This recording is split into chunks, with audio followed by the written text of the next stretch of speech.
the world can wait.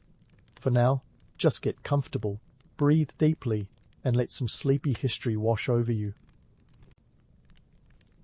You can also let us know in the comments where in the world you currently are and what time it is for you. In the grand tapestry of human history, few threads are as colourful or as fermented as the story of alcohol. It's a tale that starts long before humans figured out fire or the wheel, right back in the murky depths of ancient times. And biblical days? Well, let's just say they were no exception. Despite the lack of modern brewing techniques or Instagram cocktail influences, folks back then knew how to throw a party.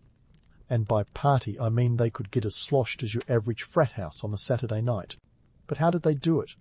What was getting wasted like in those days when sandals were the height of fashion and the wheel was cutting-edge tech? First off, let's talk fermentation.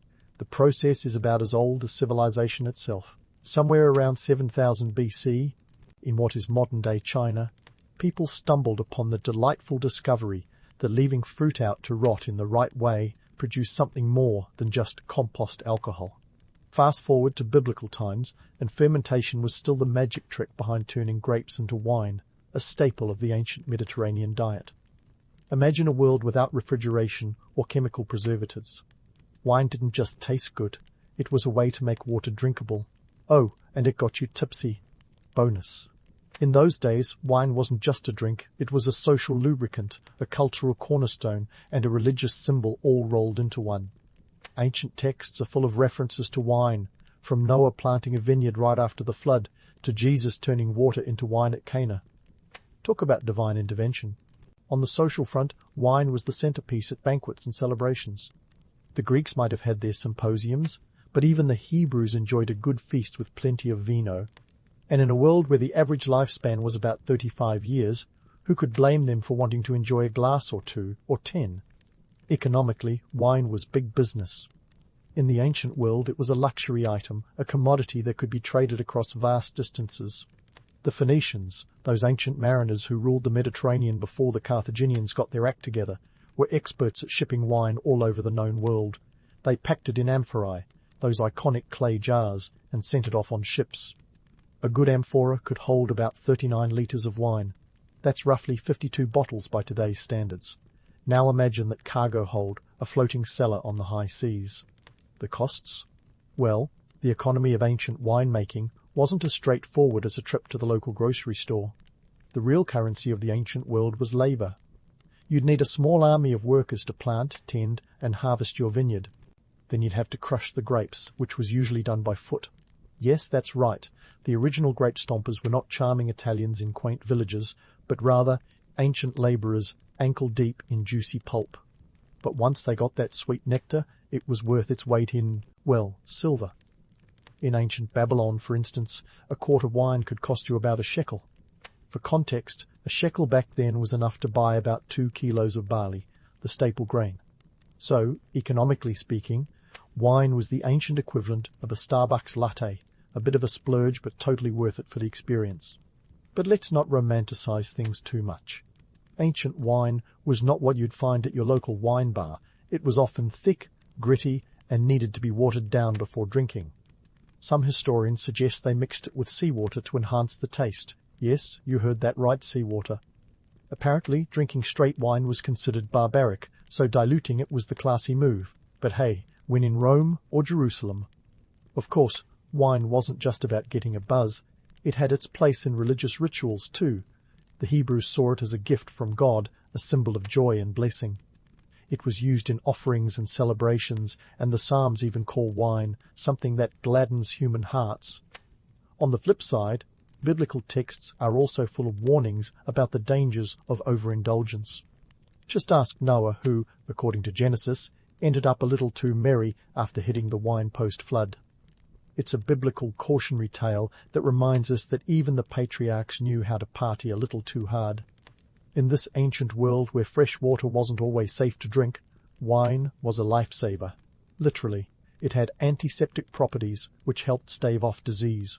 So, when people raised their goblets in those days, they weren't just drinking to forget their troubles, they were toasting to their health. In a way, wine was both a pleasure and a necessity. a role it continues in today, though without the risk of, say, marauding bands of Philistines crashing your dinner party. So, when you think about it, sipping wine in the biblical era was a bit of a balancing act. It was a cultural symbol, a religious artifact, and a social necessity all at once. And amidst the sandals, togas, and amphorae, wine was the silent witness to many a story, both divine and decidedly human. Whether it was raising a cup at a wedding or imbibing a little too much after a long day of shepherding, it's safe to say that wine played a pivotal role in the ancient world. It helped shape economies, build cultures, and yes, even brought a little joy to those dusty, sun-soaked days. Now, isn't that worth a toast? But who, you might wonder, were the real party animals of biblical times? Let's just say the ancient world had its fair share of revellers, and they didn't all belong to one social class. For the elite, getting tipsy was practically an art form. Picture this: lavish banquets in opulent halls, with wines flowing as freely as the gossip.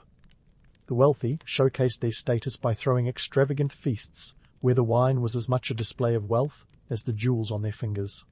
They didn't just drink any wine. It had to be the finest, spiced with exotic ingredients like honey, herbs, or even pepper to flaunt their affluence and good taste. But wine wasn't just for the rich.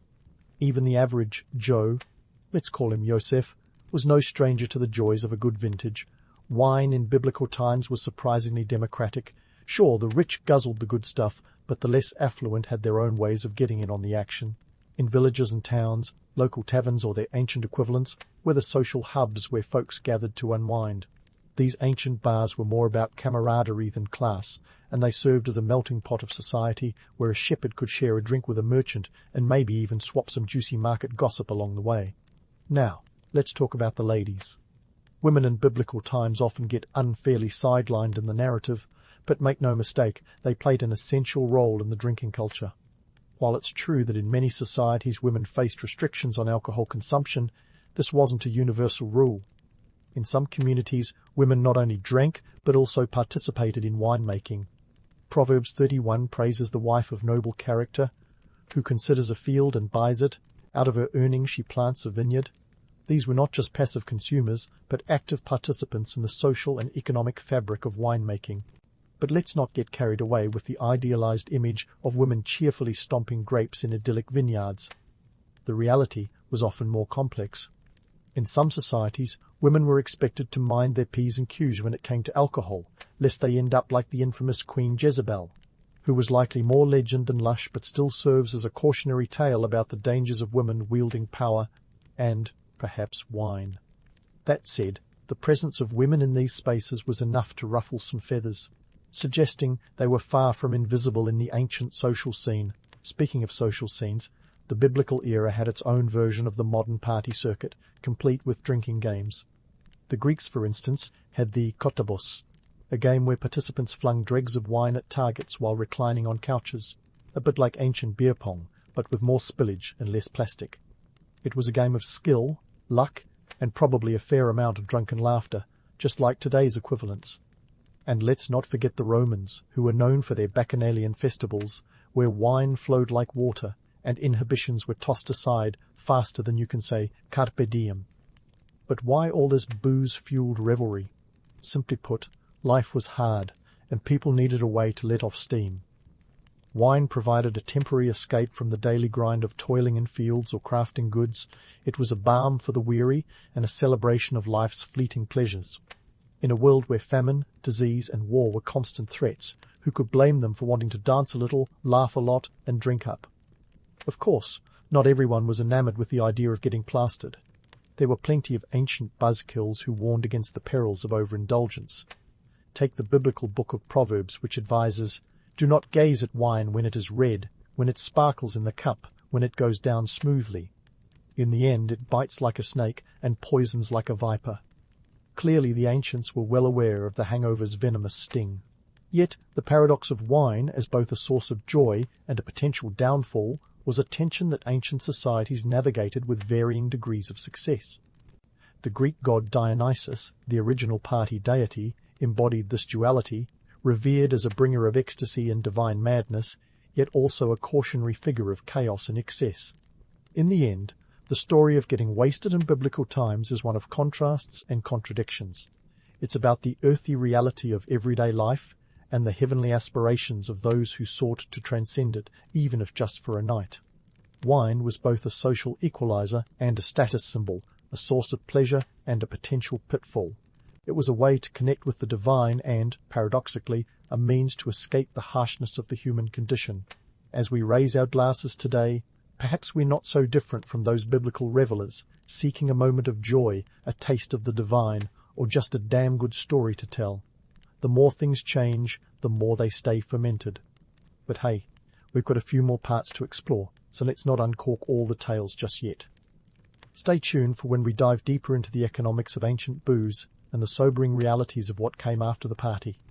Until then, remember, whether you're sipping ancient wine or modern Merlot, history's hangover is as old as time itself. Cheers to that. Now, let's dive into the myths and realities of biblical booze culture, shall we? Picture a world not exactly teeming with glamorously inebriated revelers 24/7. Contrary to popular belief, ancient societies weren't engaged in non-stop bacchanals. Sure, wine was a staple, but imagine sipping on something more akin to a gritty, watered-down brew rather than a smooth Pinot Noir. And while the idea of endless parties sounds appealing, the reality was far less thrilling. Most people were too busy surviving the daily grind to spend all their time tipsy. Let's bust some myths. First, the notion that the ancients were constantly holding raucous, wine-soaked orgies is as mythical as the Minotaur. Yes, rituals and festivals included wine, but everyday life wasn't a never-ending frat party. For one, the logistics of such debauchery were impractical. Harvesting, fermenting, and distributing wine were labor-intensive processes. That meant wine was precious, not something easily squandered on wild revelries every other day. Plus, ancient vineyards weren't sprawling Napa Valley estates, but small plots requiring meticulous care. Even when folks did indulge, social norms played a significant role. In many societies, public drunkenness was frowned upon. The Book of Proverbs, for instance, warns of wine's slippery slope. Wine is a mocker, strong drink, a brawler, and whoever is led astray by it is not wise. In other words, getting wasted might make you the life of the party, but it could also turn you into the town fool. Legal repercussions were real too. Ancient laws weren't exactly lax about public intoxication. In Babylon, the Code of Hammurabi, one of the earliest legal codes, had rules for tavern keepers to prevent disorderly conduct. In Rome, while the Bacchanalian festivals got a little out of hand, the Senate eventually cracked down, controlling the number of attendees and requiring permits for such gatherings. Clearly, even the Romans realized that a society constantly inebriated couldn't sustain itself. Social stigma was another deterrent. While wine was central to social and religious life, moderation was key. Overindulging was viewed as a lapse in character. Take the story of King Belshazzar from the Book of Daniel.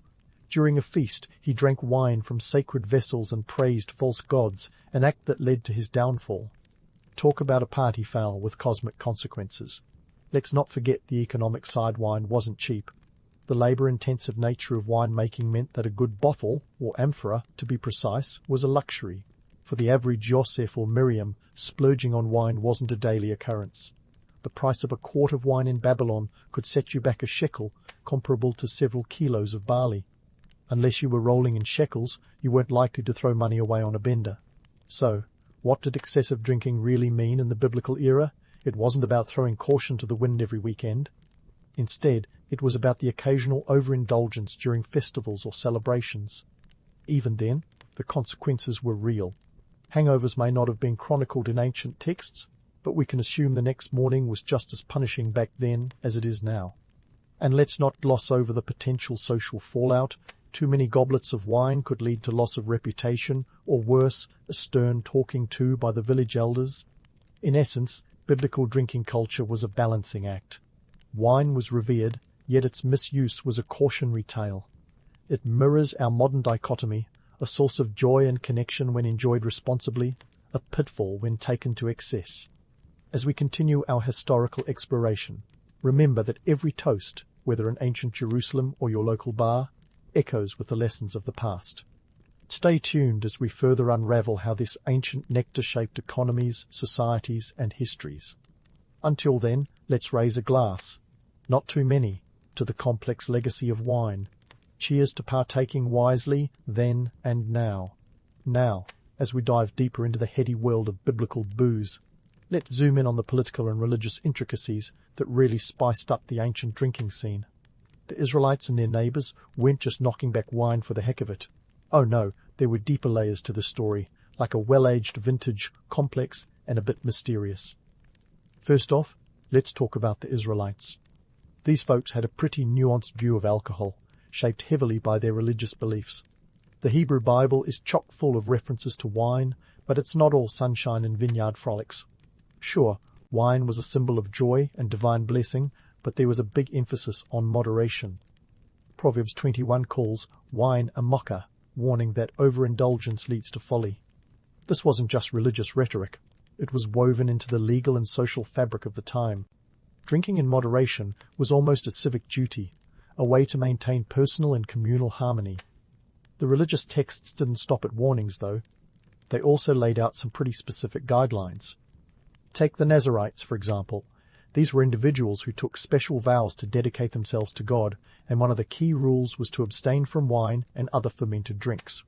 Numbers 6003 makes it clear: no wine, no vinegar, not even grape juice. Talk about commitment.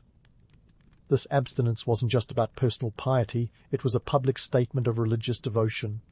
In a society where wine was central to daily life, choosing to abstain was a bold move, akin to declaring you're going keto at an Italian pasta festival. Then there's the political angle. Rulers like King Solomon understood the power of wine in diplomacy. A well-placed amphora of wine could smooth over conflicts or seal an alliance. It was the ancient equivalent of a state dinner, where the right vintage could be as persuasive as an eloquent speech. The Phoenicians, those savvy traders of the ancient Mediterranean, knew this too. They weren't just shipping wine for profit. They were spreading a cultural currency that connected disparate cultures across the sea. Wine became a diplomatic tool as much as a trade commodity. Speaking of the Phoenicians, their neighbours had their own take on the grape juice.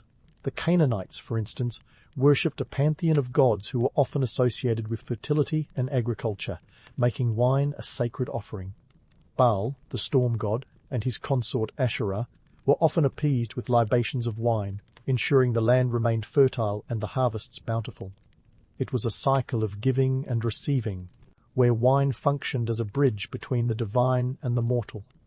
The more wine flowed, the happier the gods, or so they hoped. Now, let's not forget the Egyptians, those pyramid-building, cat-loving civilization, juggernauts. They had a love-hate relationship with alcohol. Beer was the daily drink of choice, but wine was reserved for the elite for special occasions and religious ceremonies. The Egyptian Book of the Dead even includes spells to ensure the deceased could continue to enjoy wine in the afterlife. Talk about after-party planning. Yet excessive drinking was frowned upon. The goddess Hathor, often depicted with a sistrum and a goblet, was both a symbol of love and joy and a reminder of the chaos that could ensue from too much revelry.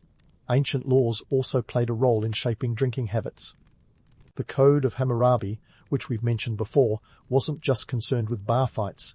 It included edicts for tavern keepers to prevent fraud and ensure fair trade.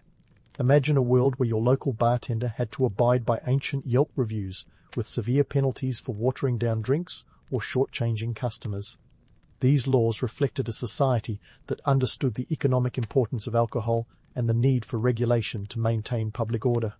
And then there were the Greeks, those philosophical, toga-wearing thinkers who elevated wine to an art form. While they loved their symposia, those intellectual drinking parties where wine and wisdom flowed in equal measure, they also recognized the dangers of excess. The Greek historian Xenophon described how moderation was key to a good symposium, where the wine neither dulls nor inflames the intellect. In other words, a little buzz was good for the mind, but too much could turn Socrates into a slobbering mess. The Romans, never ones to be outdone, took a more structured approach. By the time of the Roman Empire, wine was a staple of daily life, but there were laws to control its consumption. The famous Lex Julia de Maritandis Ordinibus prohibited excessive drinking for certain classes, reflecting a societal concern with maintaining order and discipline. The Romans knew that a society of inebriates wasn't going to conquer the world, no matter how many toasts they raised to Jupiter's health. But here's the kicker. While all these rules and religious edicts painted a picture of restraint, the human penchant for indulgence often won out. The tension between the ideal of moderation and the reality of overindulgence is as old as time. After all, what's the point of wine if not to push the boundaries a little, to taste the edge of chaos before pulling back to safety? So there you have it, a world where wine was more than just a drink. It was a symbol, a sacrament, a political tool, and a legal matter. It was revered and reviled, celebrated and censured.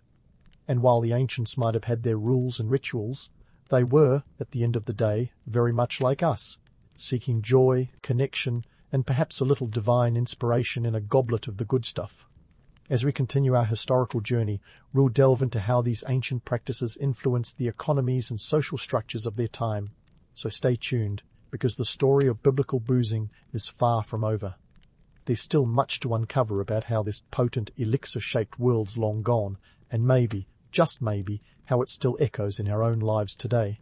Cheers to that, and remember, history is best served with a splash of humour and a twist of truth. And so, as we raise a glass to the past, let's take a moment to ponder the ripples of ancient drinking habits lapping at the shores of our modern world. You see, the legacy of biblical boozing is far from a dusty relic of history. It's alive and kicking in our everyday practices and perceptions.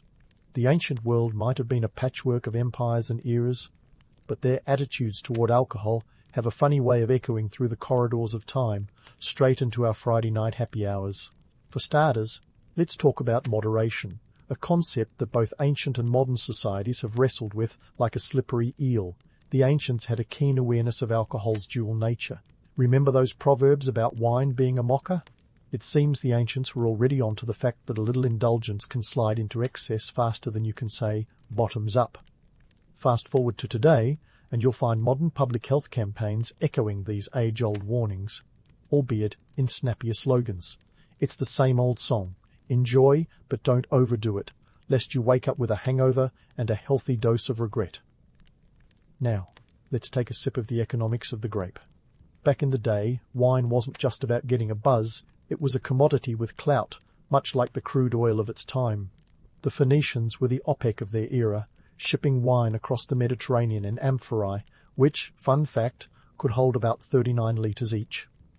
Today, the global wine industry is a behemoth worth over $300 billion annually. We may not be trading amphorae anymore, but the spirit of commerce that the ancients tapped into is alive and well, with vineyards in Napa and Bordeaux carrying on the tradition of turning grapes into gold. Politically, alcohol has long been a tool for diplomacy and power. Ancient rulers like Solomon knew that a well-timed toast could smooth over a rocky alliance.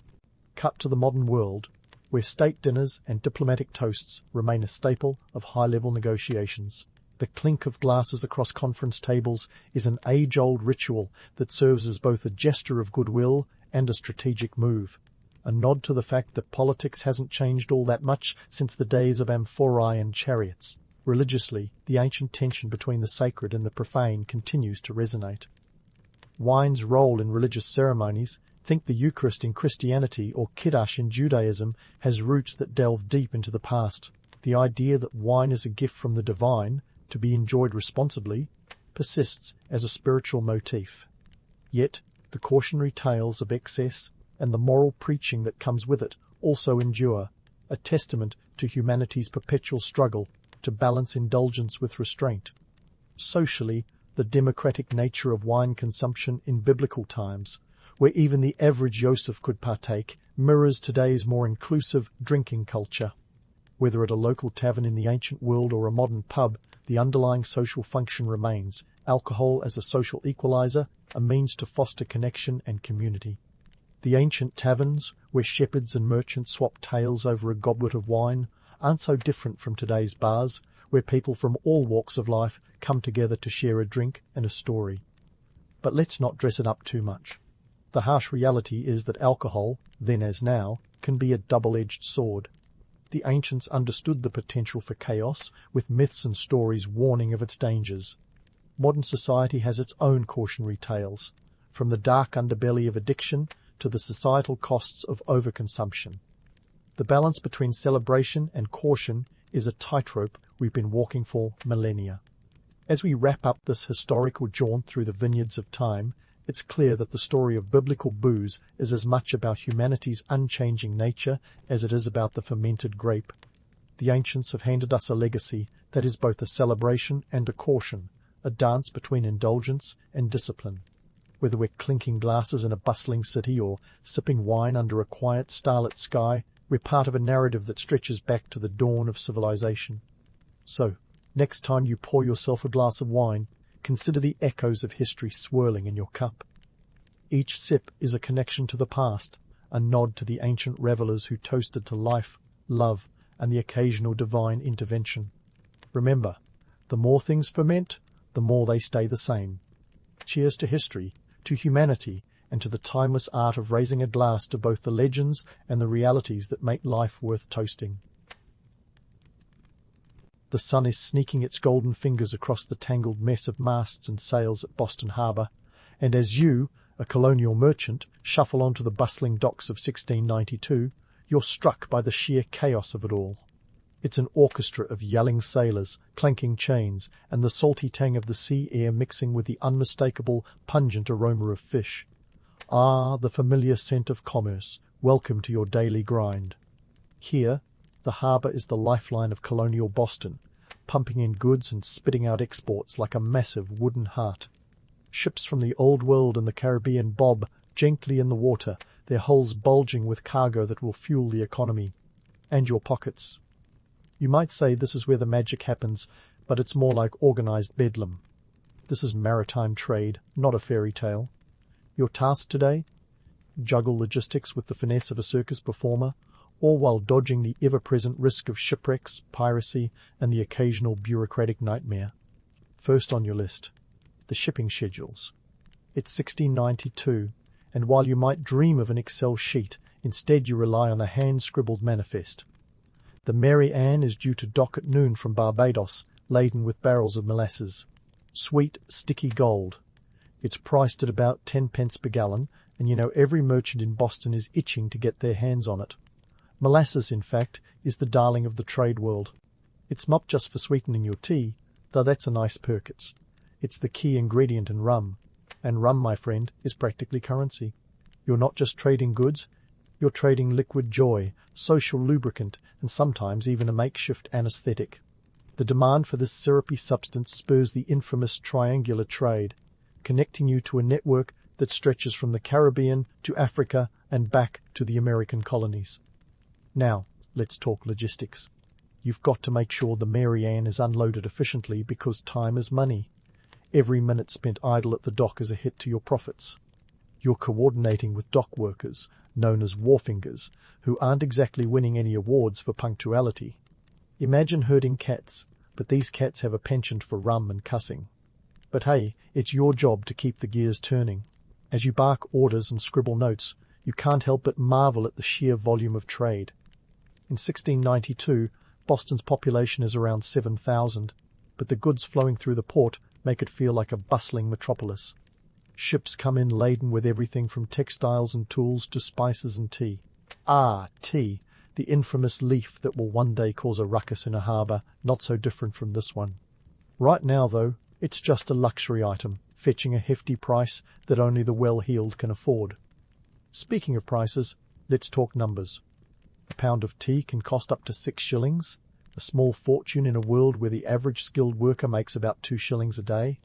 It's the kind of indulgence that makes you wonder how anyone can afford it, but that's the power of trade and, let's be honest, a bit of showing off. Now, you might think your job is just about moving goods from point A to point B, but there's a bigger game afoot. The Atlantic Trade Network is the economic engine of colonial America, and you're one of its vital cogs. This network isn't just about goods, it's about power. The wealth generated by trade fuels the ambitions of colonial elites and keeps the British Empire's coffers brimming. And let's not forget, it also underwrites the darker side of this economic miracle slavery. Yes, while Boston is a hub of commercial activity and opportunity, it's also a part of the transatlantic slave trade. Ships like the ones you deal with are integral to this grim triangle. It's a reality that casts a long shadow over the bustling docks, even if some prefer to look the other way. But as a merchant, you know better than to ignore it. The truth is, the prosperity you enjoy is built on foundations that are anything but pure.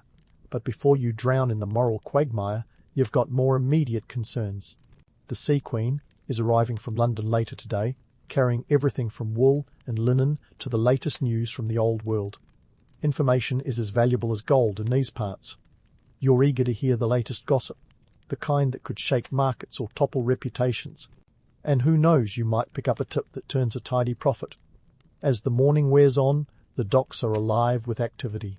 Stevedores load and unload cargo with the practiced efficiency of a well-oiled machine, albeit one prone to frequent breakdowns.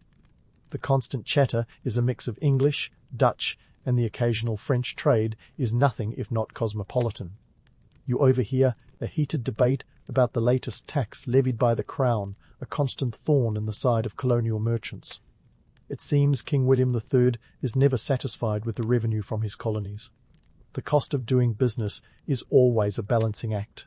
Taxes, tariffs, and the occasional bribe keep the wheels greased.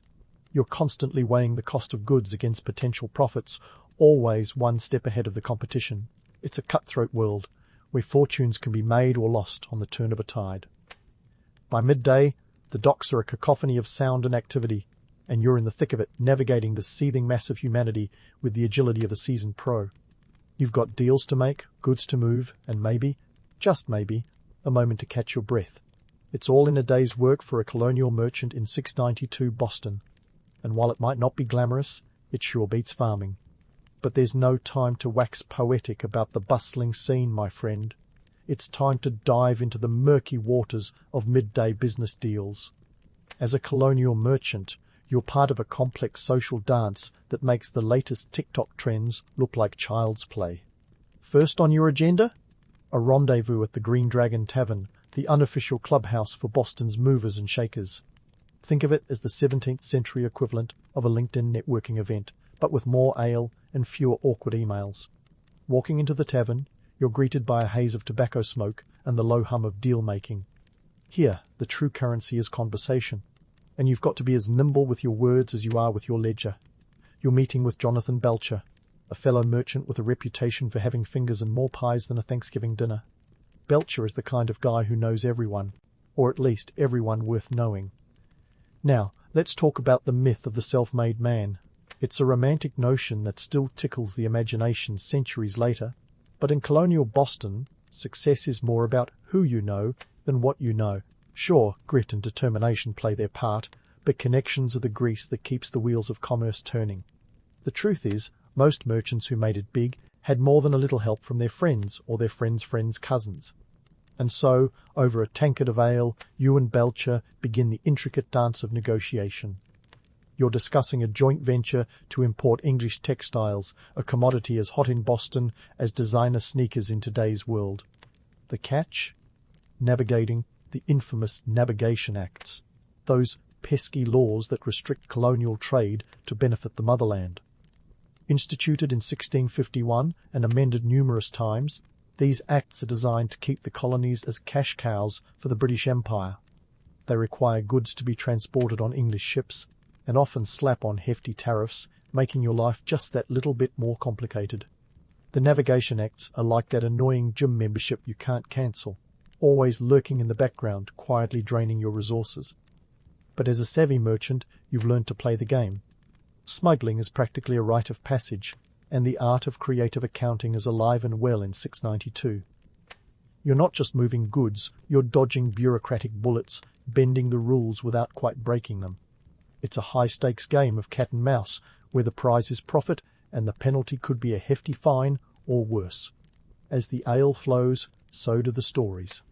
Belcher tells you about a recent shipment of Madeira wine that slipped past customs thanks to a well-timed distraction involving a runaway pig. It's just one of many tales that illustrate the ingenuity required to thrive under British rule. And while the acts are designed to put the squeeze on colonial merchants, they also create a thriving black market. For every regulation, there's a loophole, and for every tax, a creative workaround. But these power plays aren't just about money, They're about social climbing. The colonial elite is an exclusive club, and trade is your ticket in. By aligning yourself with the right people, you can secure your place among Boston's upper crust. It's not just about wealth, it's about influence, prestige, and the ability to shape the very fabric of colonial society. You're not just a merchant, you're a player in a social chess game that stretches from the cobblestones of Boston to the parlours of London. As you and Belcher wrap up your meeting, it's clear that this venture could be lucrative.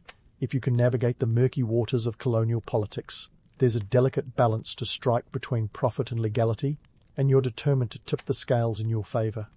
But before you can celebrate your potential windfall, there's another meeting to attend, this time with a British customs officer who's known to be flexible for the right price.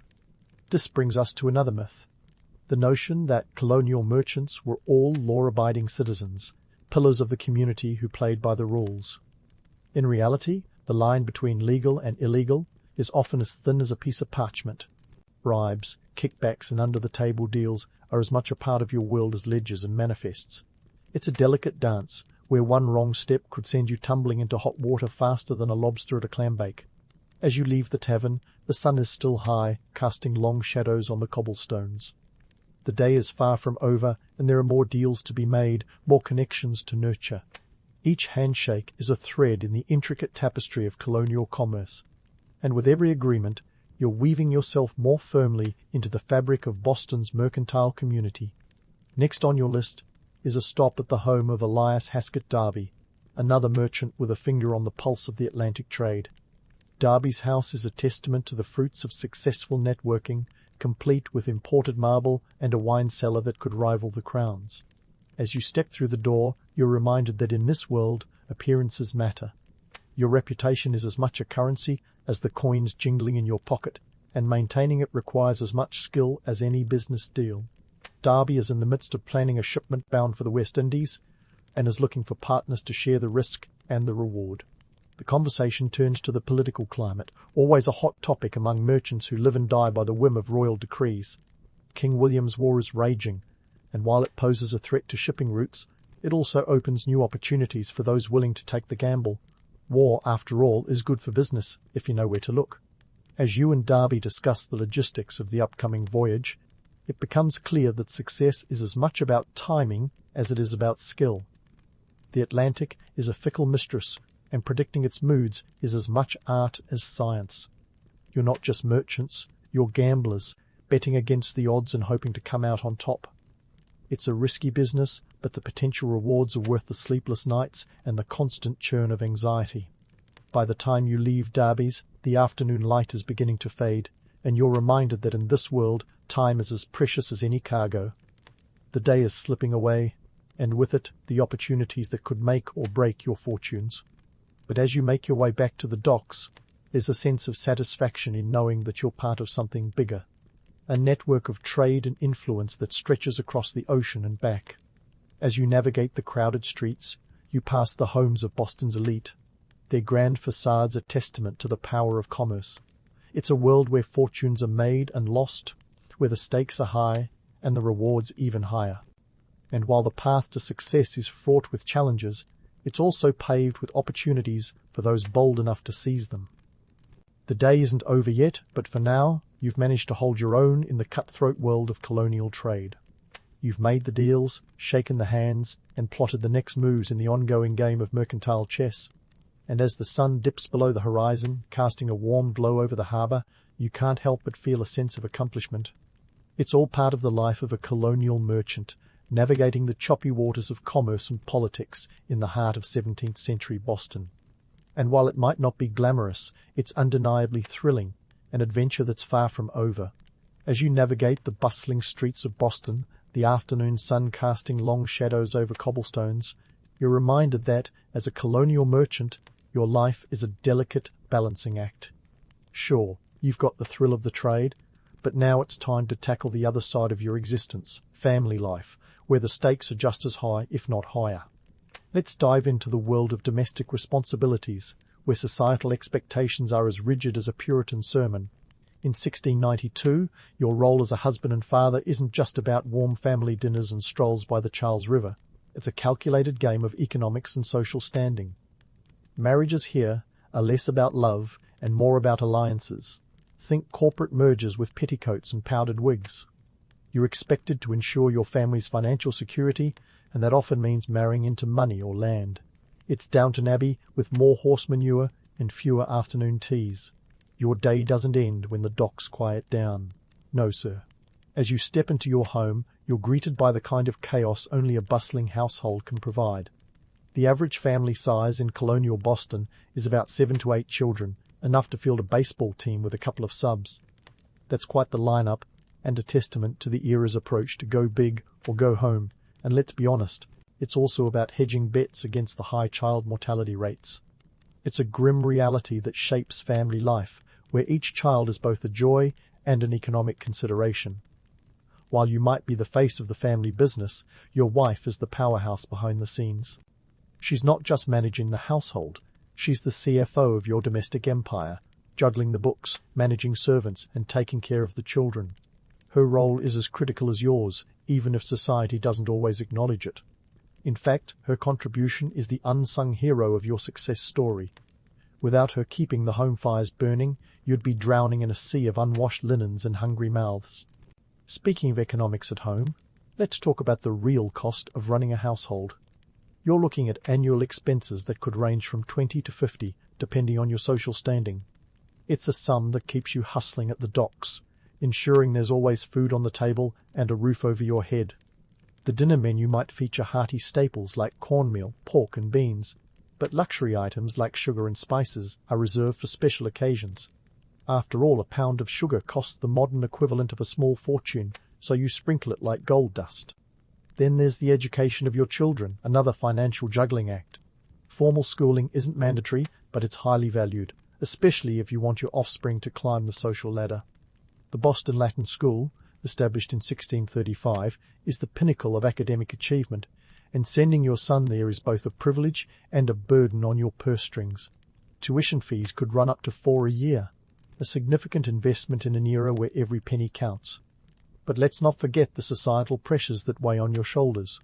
In colonial Boston, social status is your ticket to influence. You're expected to attend church regularly, not just for spiritual guidance, but to rub elbows with other movers and shakers. The pews are more than just wooden benches, they're networking hotspots where the right connections can open doors faster than a bribe to a customs officer. And while your business acumen is crucial, your reputation is even more so. A single misstep could see you ostracized faster than you can say scarlet letter. As you sit down with your family for the evening meal, you're reminded that in this world, every decision is a strategic maneuver. Your wife and children are both your support system and beneficiaries of your mercantile ventures. It's a partnership that demands as much diligence as any trade deal, and the stakes are immeasurably higher. Your family's future depends not just on your ability to navigate the choppy waters of commerce, but also on your skill in steering the ship of domestic life. It's a precarious balance, one that's constantly threatened by the unpredictable tides of fortune. But it's also a testament to the resilience and ingenuity that define the colonial spirit. As you break bread with your family, you're aware that while the world outside is fraught with challenges, it's the ties of home that keep you anchored. Yet, even as the candles flicker and the house settles into a quiet rhythm, your mind is already planning for tomorrow. The world of trade waits for no one, and as the head of your household, it's your responsibility to ensure that your family not only survives, but thrives.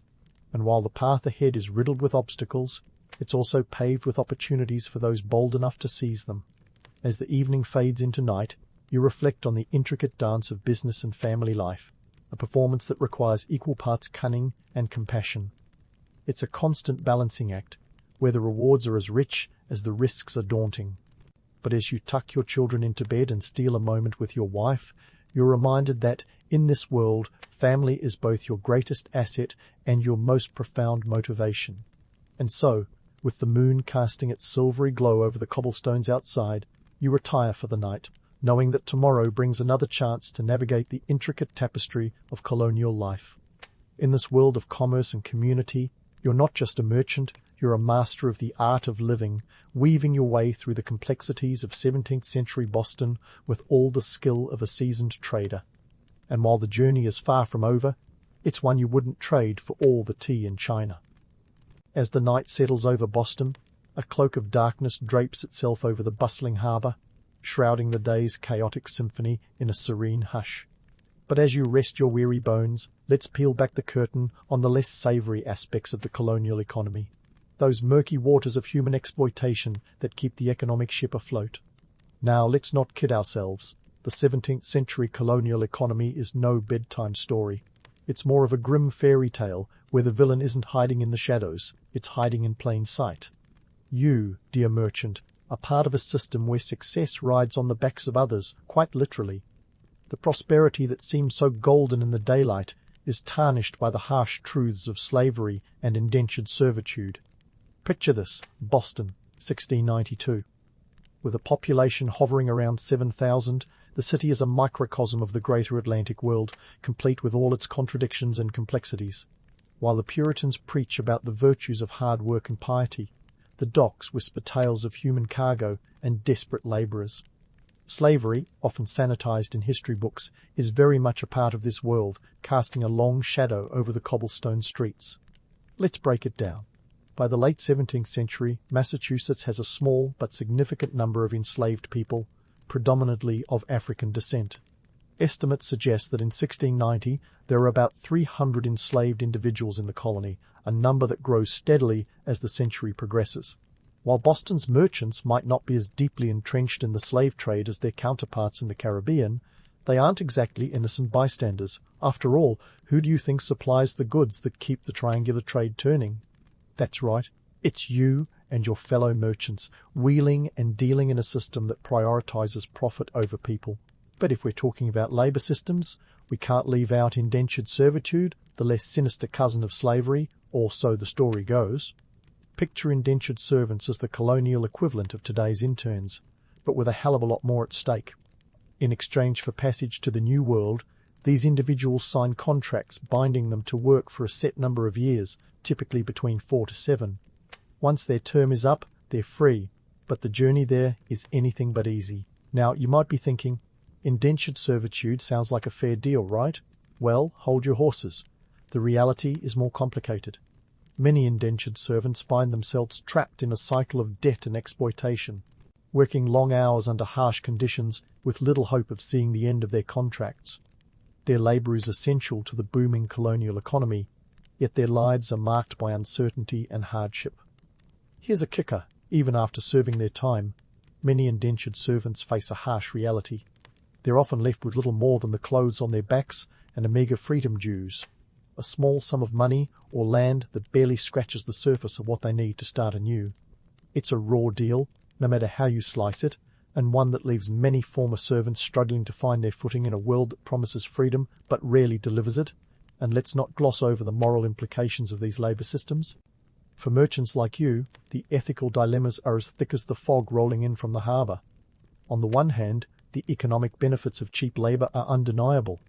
Slavery and indentured servitude provide the workforce necessary to fuel the colony's growth, allowing you to expand your ventures and line your pockets with silver. On the other hand, the human cost is staggering, a weighty burden that sits uncomfortably on the conscience of any right-thinking individual. But here's the rub. In a world driven by profit and power, morality often plays second fiddle to money. The harsh reality is that many merchants turn a blind eye to the ethical quandaries, focusing instead on the bottom line. It's a tale as old as time, one where the allure of wealth overshadows the cries of those who make it possible. Yet, even as you navigate this murky moral landscape, there are glimmers of resistance and change. Quakers, for instance, are starting to raise their voices against the inhumanity of slavery, planting seeds of abolition that will eventually grow into a full-blown movement. But in 692, such ideas are as radical as a lobster at a clam bake, a whisper in a world not yet ready to listen. As the evening wears on, the shadows deepen, and you can't help but ponder the paradox of your position. You're part of a system that thrives on exploitation, yet you're also a player in a complex game where survival often demands moral compromise. It's a tricky dance, one that requires as much skill and dexterity as any business deal. So, as you drift off to sleep, the weight of these truths lingers in the air. The colonial economy is a tapestry woven with both triumph and tragedy, the testament to the ingenuity and cruelty of human nature. And while you might be just one thread in this intricate web, your actions and choices ripple outwards, shaping the world in ways both seen and unseen. Tomorrow, you'll rise with the sun, ready to face another day in the bustling world of 17th century Boston. But for now, you're left with the echoes of the past and the knowledge that history is both a mirror and a guide. A reminder that the choices we make today will shape the world of tomorrow. And as you lie there, caught between sleep and wakefulness, you can't help but wonder, what kind of legacy will you leave behind? Will you be remembered as a pioneer of trade or as a participant in a system that valued profit over humanity? The answer, as always, is as elusive as the fog that shrouds the harbour, a mystery waiting to be unravelled in the pages of history. As you drift into a restless slumber, visions of ships and ledgers swirling through your mind, let's pause to consider what this whirlwind of activity really means in the grand tapestry of history. You, my dear merchant, are more than a cog in the colonial machine.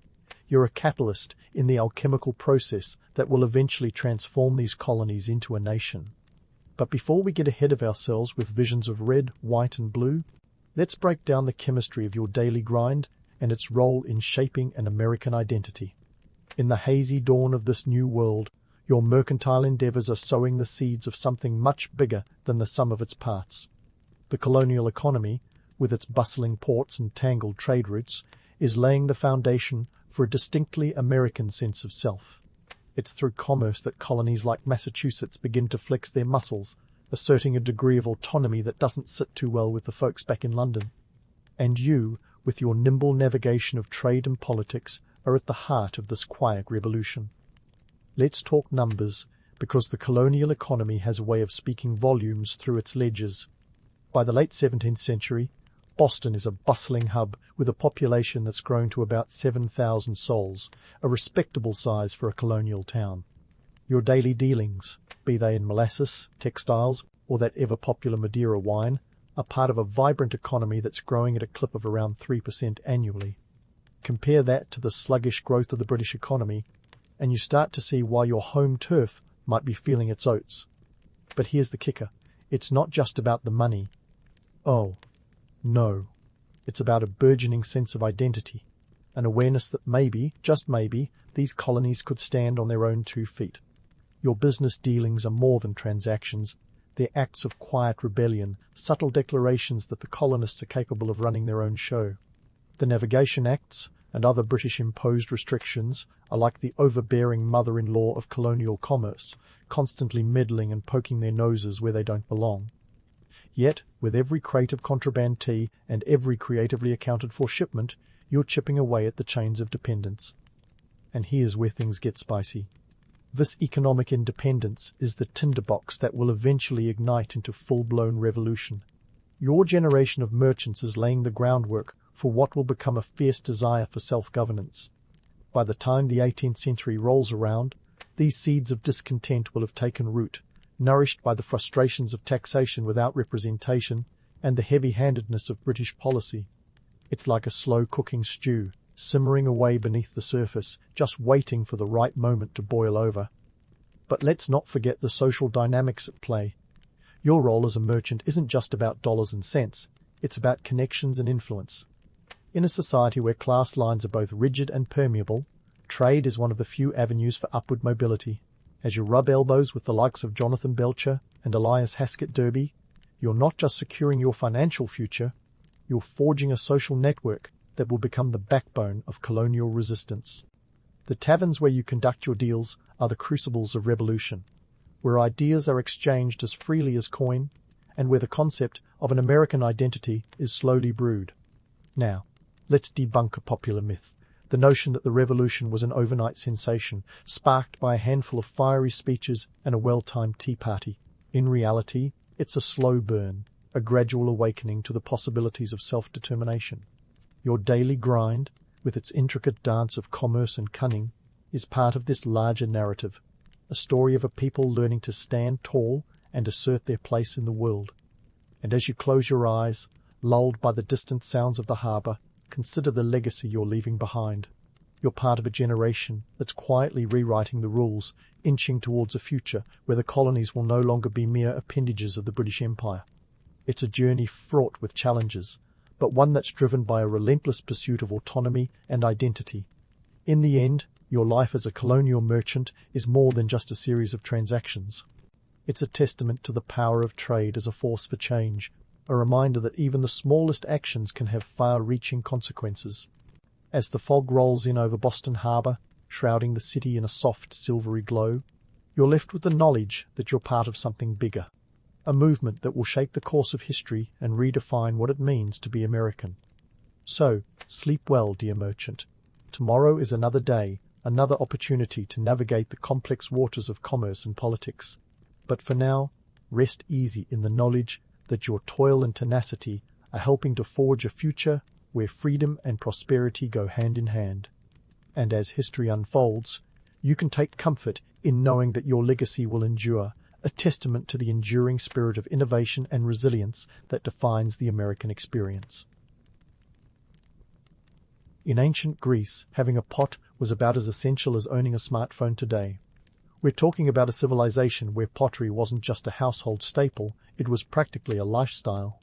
Around 1000 BCE, the Greeks started getting serious about their pottery game, right as they were crawling out of the so-called Dark Ages. And just like our modern gadgets, these pots came in all shapes and sizes, each serving a unique purpose, from the mundane to the downright ritzy. Let's dive into the world of Greek pottery, where the amphorae and craters reigned supreme. If you imagine a society where your social status might be measured by your ability to throw a killer symposium or drinking party, then you've already got the right idea. The amphora, a sort of ancient two-handled jug, was the go-to for storing and transporting wine and olive oil, the lifeblood of ancient Greek trade and diet. Think of it as the original Greek Uber Eats container, except with more pizzazz and significantly less convenience. Then there are the craters, those wide-mouthed bowls that were basically the ancient equivalent of a communal punch bowl. They were used to mix wine with water, because drinking undiluted wine was considered barbaric. Clearly the Greeks knew how to party, but they also knew moderation, or at least they pretended to. Craters were essential for these banquets, not just for their practical use, but also as a canvas for the Greeks to show off their artistic prowess and, let's be honest, their wealth. Pottery wasn't just about utility, though. It was an art form. Each piece, a canvas for storytelling. The Greeks didn't have Instagram or Twitter, so they immortalized their legends, heroes, and everyday life on their clay canvases. These images tell us more about Greek society than 1,000 scrolls of parchment. The famous black figure and red figure techniques, developed around the 7th century BCE, were not just innovations in artistry, but also cultural commentaries. They're like the memes of the ancient world, telling stories, passing on myths, and sometimes even poking fun at societal norms. But let's not romanticize too much. Pottery was a gritty business. The potters were often working in hot, smoky conditions, with clay dust in their lungs. Think of it as an ancient version of a tech startup, minus the air conditioning and free snacks. Despite the hard labor, these artisans were essential, because in a world without glass or plastic, pottery was the packaging industry. Every household needed pots for cooking, storage, and rituals. It's as if every Greek citizen was on a never-ending pottery shopping spree. Except they weren't browsing online, they were haggling in bustling markets. Now, talking about the economics, pottery was a big deal for trade. Greek pots have been found as far afield as France and Egypt. They were the shipping containers of the ancient world, but much better looking and infinitely more breakable. Imagine an Amazon Prime delivery, but instead of cardboard, it's a beautifully crafted amphora, and instead of being left on your doorstep, it's being shipped across the Mediterranean Sea on a creaky wooden ship. The allure of Greek pottery also lay in its status symbol.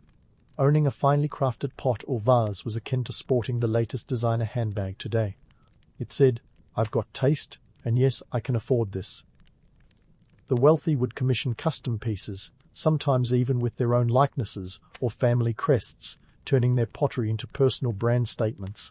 These were not just objects, they were investments, heirlooms, and sometimes, quite literally, pots of gold. Well, not gold, but certainly worth their weight in it. And in case you're wondering if everyone was just churning out the same old amphorae, think again. There were different styles and designs depending on the region.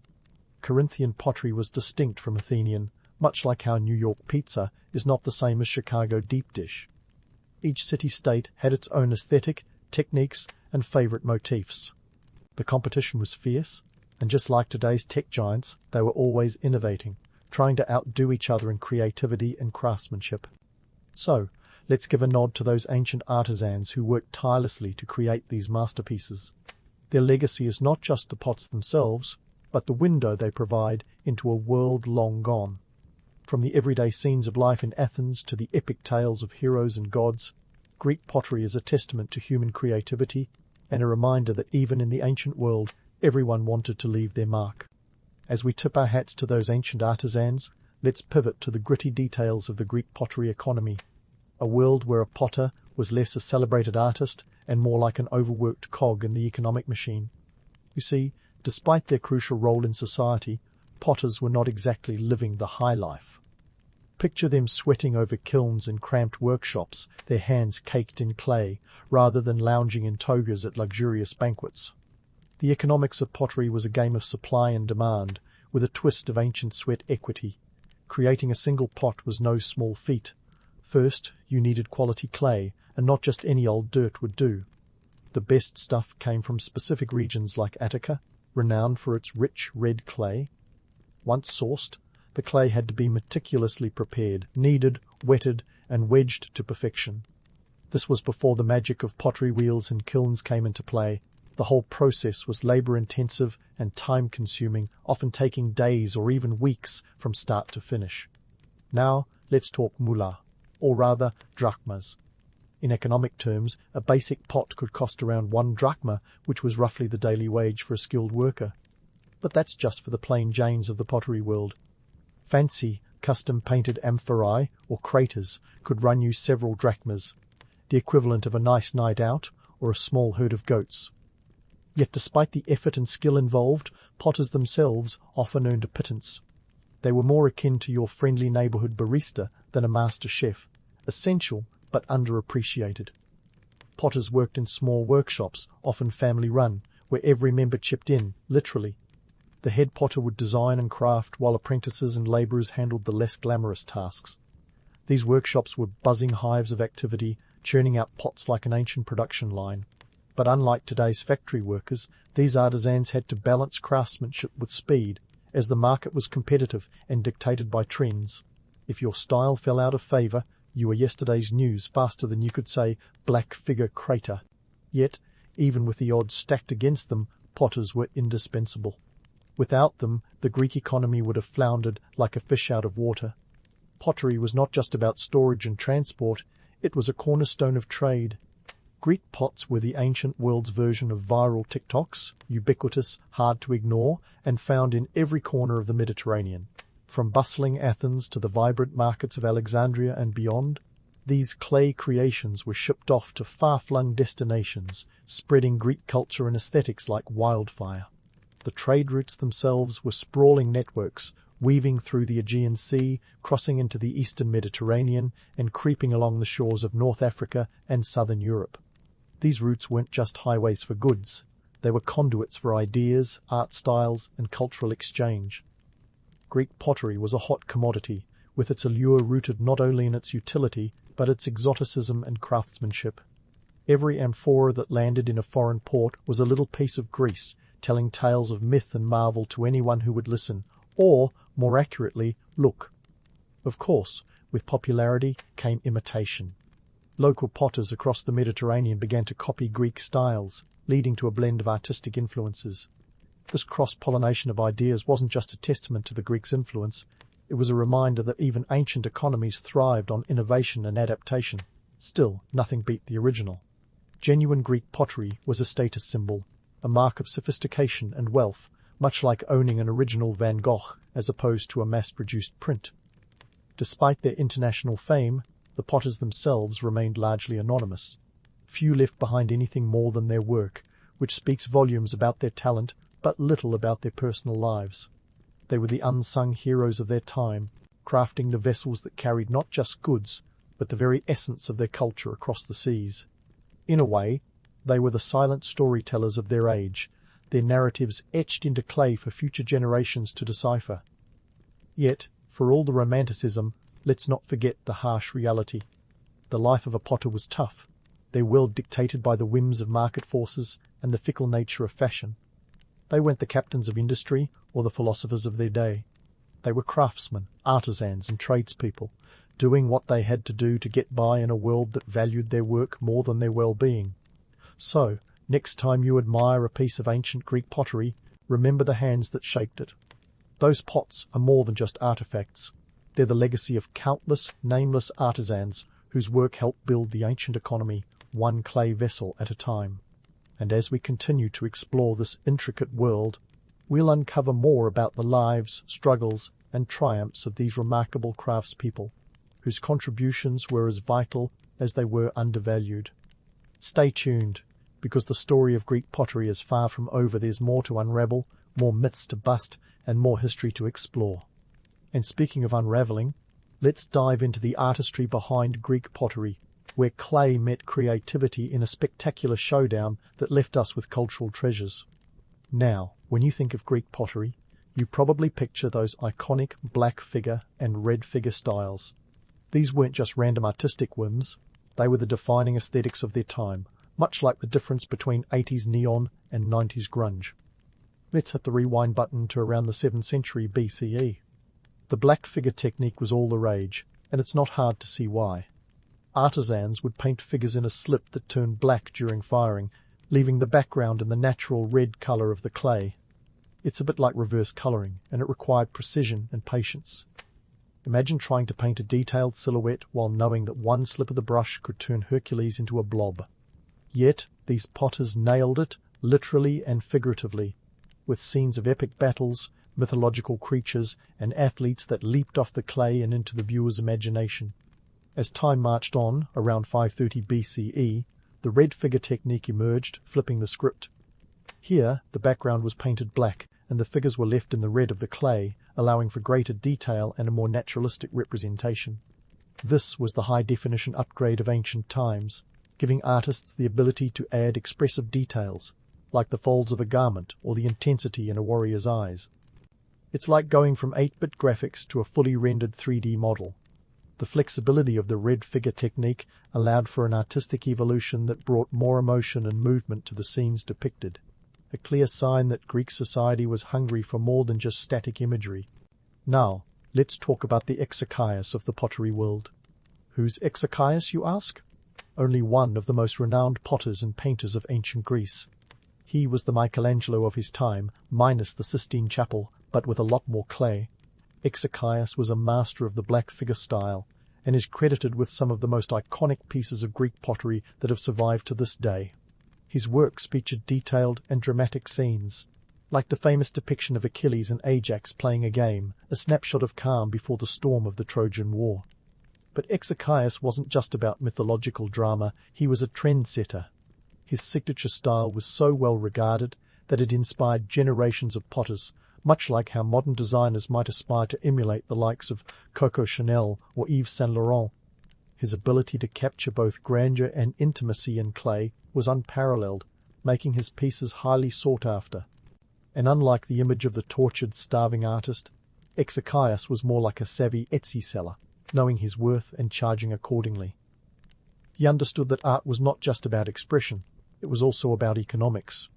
Speaking of the economics of artistry, let's bust another myth wide open, the notion of the starving artist.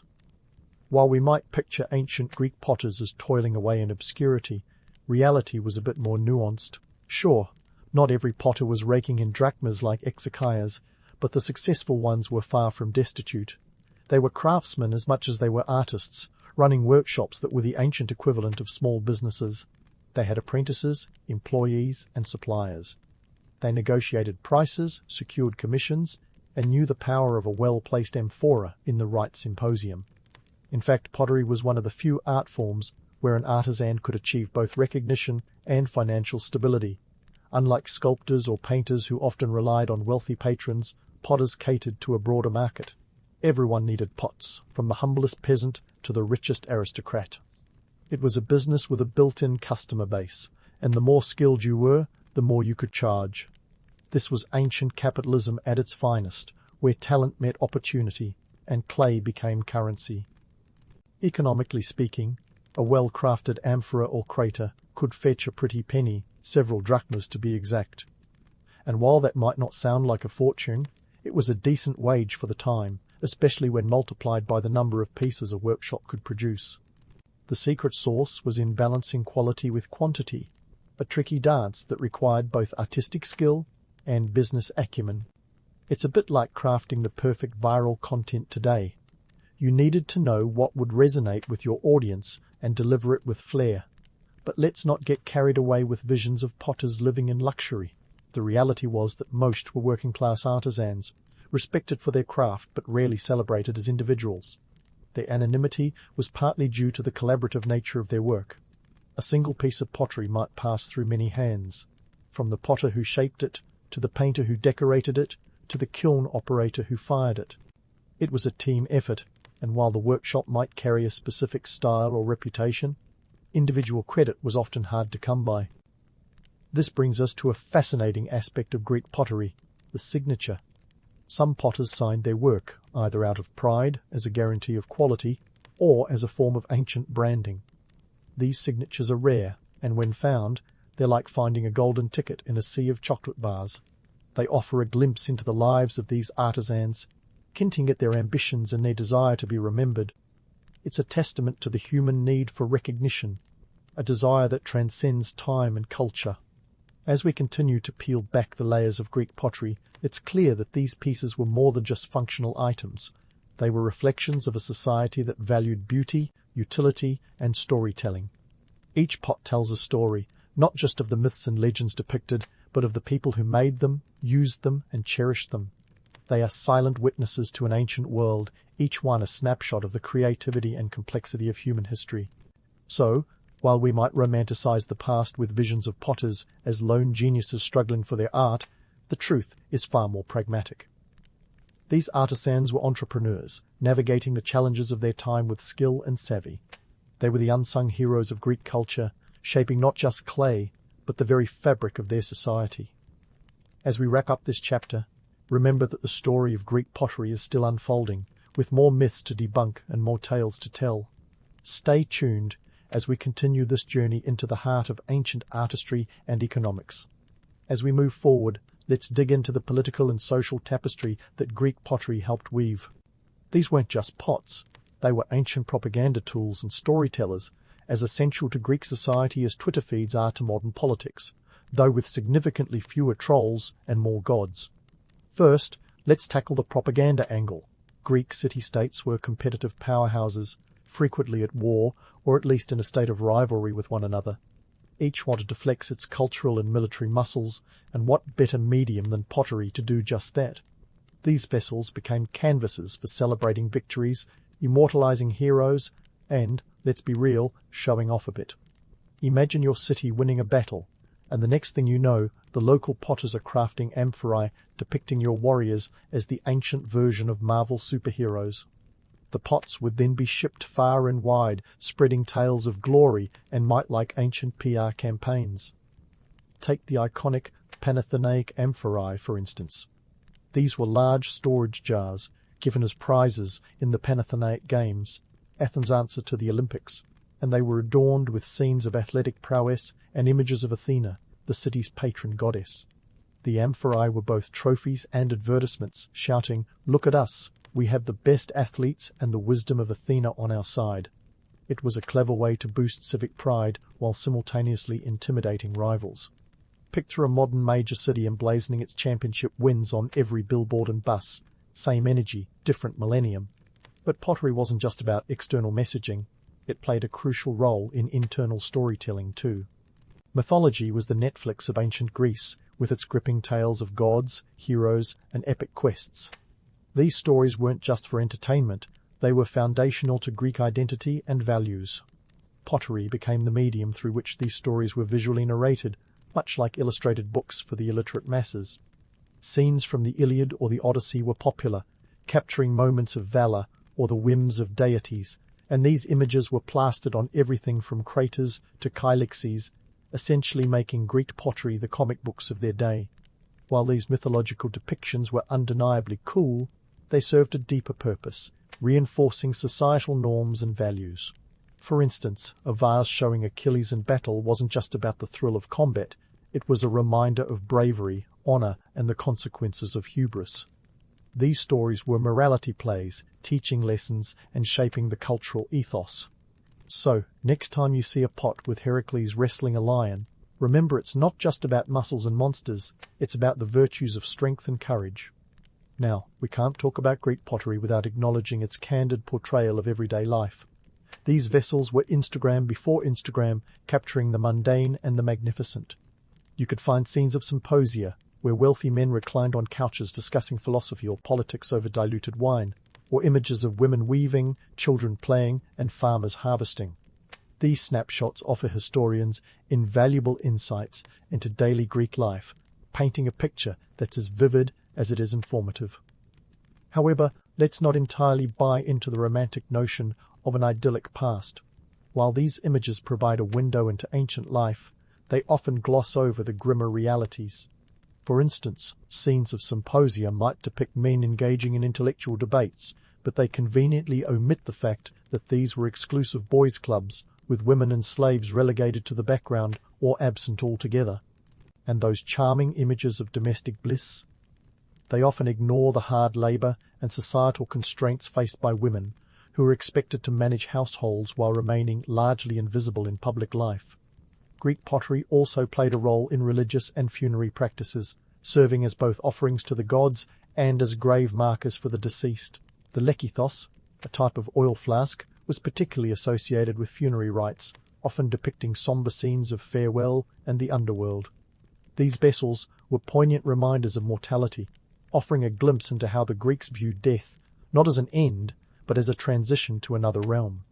And while the art on these pots celebrated the life that was, it also reflected the social hierarchies that persisted even in death, with more elaborate pottery reserved for the wealthy. And let's not forget the political satire. Yes, even in the austere world of Greek ceramics, humour found its place. Some pots featured scenes poking fun at politicians or societal norms, providing a light-hearted but pointed critique of the status quo. Imagine a crater with a scene that subtly mocks a well-known but unpopular leader. It's ancient political cartooning at its finest, proving that sarcasm and satire have been around as long as human folly. In essence, Greek pottery was a mirror reflecting the complexities of its society. It celebrated victories and mythologies, captured the essence of daily life, and even dared to critique it. These vessels were more than utilitarian objects. They were cultural artifacts that carried the weight of societal values and aspirations. As we continue this exploration, let's keep peeling back the layers to uncover more about the people behind the pots, the stories they told, and the world they lived in. There's more to come, as we dive deeper into the lives of those who crafted these masterpieces and the enduring legacy they left behind.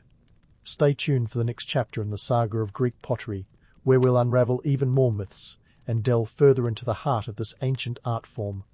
Now that we've thoroughly examined the multifaceted role of Greek pottery in ancient society, from propaganda tool to domestic staple, it's time to fast forward a few millennia and see why these clay masterpieces still capture our imaginations.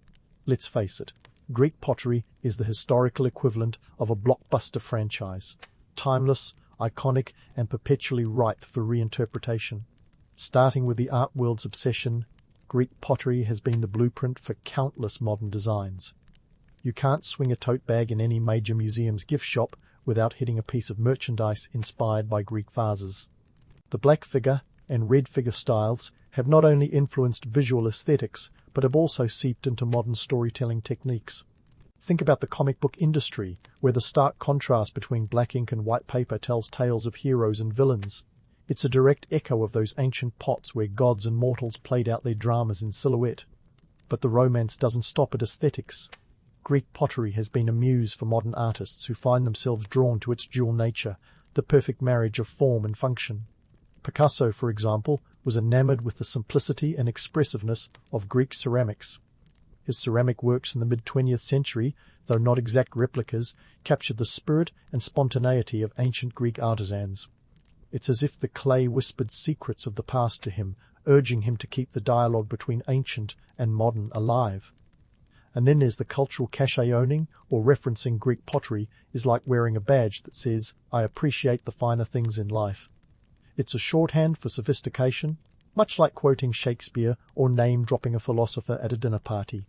This allure extends to interior design, where motifs from Greek pottery are used to evoke a sense of timeless elegance. Those geometric patterns and figurative scenes have found their way onto everything from wallpaper to haute couture, proving that fashion may be fleeting, but style is eternal. Yet, for all its appeal, Greek pottery is also a victim of its own mythos. We often romanticize these artifacts as relics of a golden age, forgetting the gritty realities of their production. These weren't created by artists leisurely pondering their next masterpiece over a cup of ambrosia. No, they were crafted by labourers in dusty workshops, racing against time and market demands. It's a classic case of the tortured artist myth, where the beauty of the work overshadows the harsh conditions of its creation. Nevertheless, the legacy of Greek pottery extends beyond its physical beauty and into the realm of cultural symbolism. Consider how these vessels have become icons of Western civilization, representing not just art, but a whole philosophical outlook. Greek pottery embodies the pursuit of balance between utility and beauty, a principle that resonates with modern sensibilities and continues to influence contemporary design. However, let's not overlook the unintentional comedy that comes with the territory.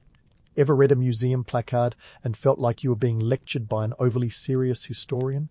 The kind who describes a crater as an exemplary manifestation of Hellenistic aesthetic principles without cracking a smile? It's the historical equivalent of a monotone GPS voice, devoid of the humour and humanity that these artefacts actually embody. Trust museums to occasionally miss the forest for the trees, or in this case, the fun for the facts. In this sense, Greek pottery serves as a reminder that history is as much about interpretation as it is about fact. Each pot is a dialogue between past and present, a conversation that continues as long as we're willing to listen and occasionally laugh. The stories etched into their surfaces are eternal, but the way we perceive them is ever-changing. This dynamic interplay is what keeps Greek pottery relevant, a constant in a world that's anything but. The enduring fascination with these ancient artifacts lies in their ability to bridge the gap between the past and the present. They serve as tangible connections to a world long gone, yet undeniably part of the human experience. In a way, they are the original storytellers, bearing witness to human nature in all its complexity, its triumphs, its flaws, and its beauty. And as we continue to evolve, so too does our understanding of these clay canvases, ensuring that the legacy of Greek pottery endures, undiminished by the passage of time. So, next time you find yourself standing in front of a Greek vase, whether in a museum or a history book, take a moment to appreciate not just the artistry, but the journey. From the hands of ancient artisans to the annals of history, these pots have travelled far and wide, carrying with them tales of gods, heroes, and ordinary folk. They remind us that while civilizations may rise and fall, the stories we tell, and the vessels that carry them, are timeless. As we close this chapter on Greek pottery, let's keep the conversation going, because the story of these ancient masterpieces is far from finished. Alexander the Great, a name that conjures up images of a young man conquering vast lands with the swagger of a rock star. But before he was the stuff of legends, he was just a boy in Macedonia, where his father, King Philip II, was busy turning the city-state into a mini-empire. Alexander's childhood was far from ordinary, filled with a kind of education that would make a modern overachiever weep with envy. His tutor? None other than Aristotle, the philosopher who wouldn't just teach him how to think, but also how to think big. Aristotle's influence on young Alexander was profound, though not always in the way the sage might have intended. Can you imagine the pair of them sitting under a tree, Aristotle waxing lyrical about ethics and metaphysics, while Alexander, perhaps a bit bored, doodled little army formations in the dirt? Aristotle taught him the Greek way of thinking, which was a bit like giving a budding pyromaniac a lighter with a full tank of fuel. Alexander, with his boundless energy and ambition, was less interested in pondering the essence of being and more keen on figuring out how to be king of, well, everything. By the time Alexander was 16, he was already getting a taste of leadership. While most teenagers today might be worrying about exams, Alexander was left in charge of Macedonia as regent, while his dad went off to thrash some rebels. And thrash he did, handling a Thracian revolt with a decisiveness that would make any seasoned general raise an eyebrow in admiration. You could say he was a teenage prodigy, but that would be an understatement. It's like calling the sun a bit warm. Fast forward to 338 BCE, and we have the Battle of Cheronea. Now, this is where things get really interesting. Picture a fresh-faced 18-year-old standing on a battlefield, ready to lead the cavalry. The absurdity of it all is almost comical. Think about it, most kids his age would be worried about their chariot license, but here was Alexander, directing forces in a battle that would decide the fate of Greece. Armed with his education and an audacious spirit, Alexander played a crucial role in the Macedonian victory, executing a brilliant cavalry charge that shattered the enemy lines. His father's army was victorious, and young Alexander got his first taste of glory, not to mention a front-row seat to the brutal realities of war. The Battle of Cheronea was a big deal, not just for Macedonia, but for Alexander himself. This victory helped cement the young prince's reputation as a military leader. It's like getting your learner's permit and then immediately driving in the Indy 500.